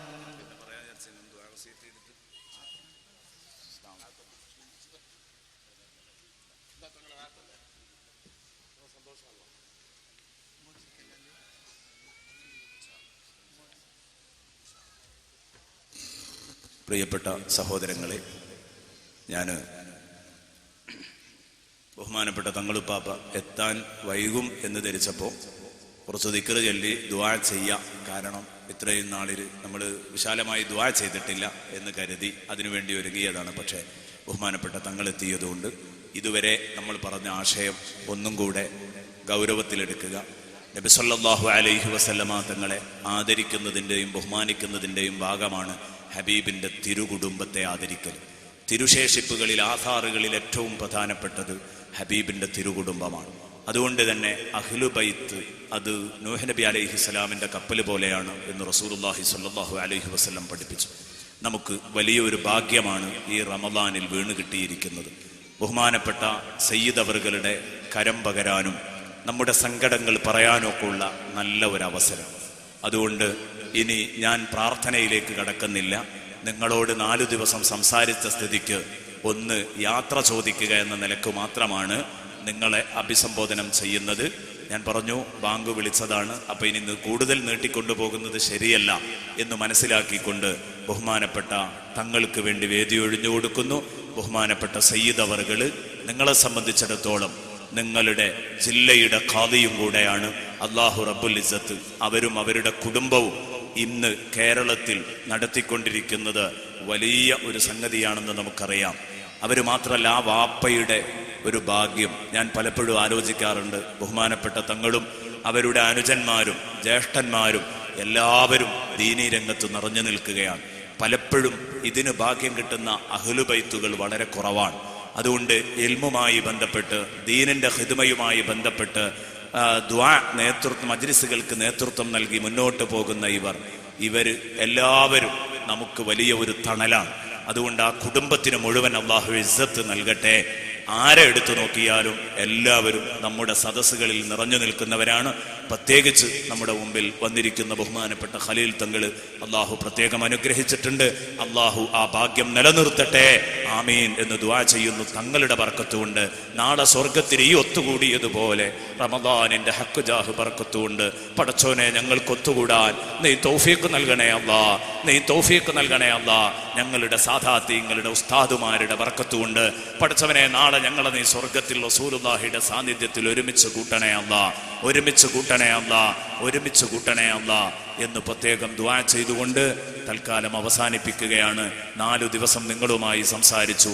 ബാങ്കും ഇഖാമത്തും എന്ന വിഷയമാണ് ഇവിടെ സംസാരിച്ചത്. അതിൻ്റെ മസ്അലകള്, നിയമവശങ്ങള്, ആ ബാങ്കിന്റെ കലിമത്തുകളുടെ അർത്ഥതലങ്ങള് എല്ലാം വിശദീകരിച്ചു, നാം സംസാരിച്ചു. കുറഞ്ഞ കാര്യങ്ങളെ പറയാൻ കഴിഞ്ഞിട്ടുള്ളൂ. കാരണം വിഷയം പരന്നു കിടക്കുകയാണ്, സമയം കുറവുമായിരുന്നു. അതുകൊണ്ട് ഇന്ന് അൽഹംദുലില്ലാ തങ്ങളുപ്പാപ്പ കുറച്ച് വൈകി എന്നത് നമുക്ക് അനുഗ്രഹമാണ്. നമ്മുടെ വിഷയം ഏകദേശമെങ്കിലും നമുക്ക് പറയാൻ പറ്റി എന്നൊരു സന്തോഷം അതിലുണ്ട്. അതുകൊണ്ട് എല്ലാവരും ഇന്ന് മുതൽ ബാങ്കും ഇഖാമത്തും അതിനൊരു ചെറിയ കാര്യമായി തള്ളിക്കളയരുത്. അത് കൊടുക്കുന്നവരെ ചെറുതായി കാണരുത്. അവരൊക്കെ വലിയവരാണ്, വലിയ മഹാന്മാരാണ്. ഈ 4 ദിവസവും നമ്മൾ കേട്ടത് അതാണ്. ബാങ്കിന് ഇജാബത്ത് ചെയ്യാൻ പെണ്ണുങ്ങൾ പോലും വിട്ടുപോകരുത്. 10 ലക്ഷം ദറജ പ്രതിഫലമുണ്ട് ഓരോ അക്ഷരത്തിനും ബാങ്കിന് ഇജാബത്ത് ചെയ്യുമ്പോൾ എന്ന് റസൂലുള്ള പഠിപ്പിച്ചതാണ്. പുരുഷനാണെങ്കിൽ 20 ലക്ഷമുണ്ടെന്നും കേട്ടു. ഇതൊക്കെ കേട്ടിട്ട് ഇനിയും ഉമ്മമാരെ നിങ്ങൾ ബാങ്കിന് ഇജാബത്ത് ചെയ്യാതിരിക്കരുത്. എൻ്റെ പ്രിയപ്പെട്ട ഉപ്പമാരെ ഇനിയും ബാങ്ക് കേൾക്കുമ്പോൾ ശബ്ദകോലാഹലങ്ങളിൽ ഇടപെടരുത്. അള്ളാഹുവിൻ്റെ ശിആറുകളെ ബഹുമാനിക്കണം എന്ന് മാത്രം പറഞ്ഞുകൊണ്ട് എനിക്ക് വേണ്ടി, സാധുവായ എനിക്ക് വേണ്ടി നിങ്ങൾ ദുആ ചെയ്യണം.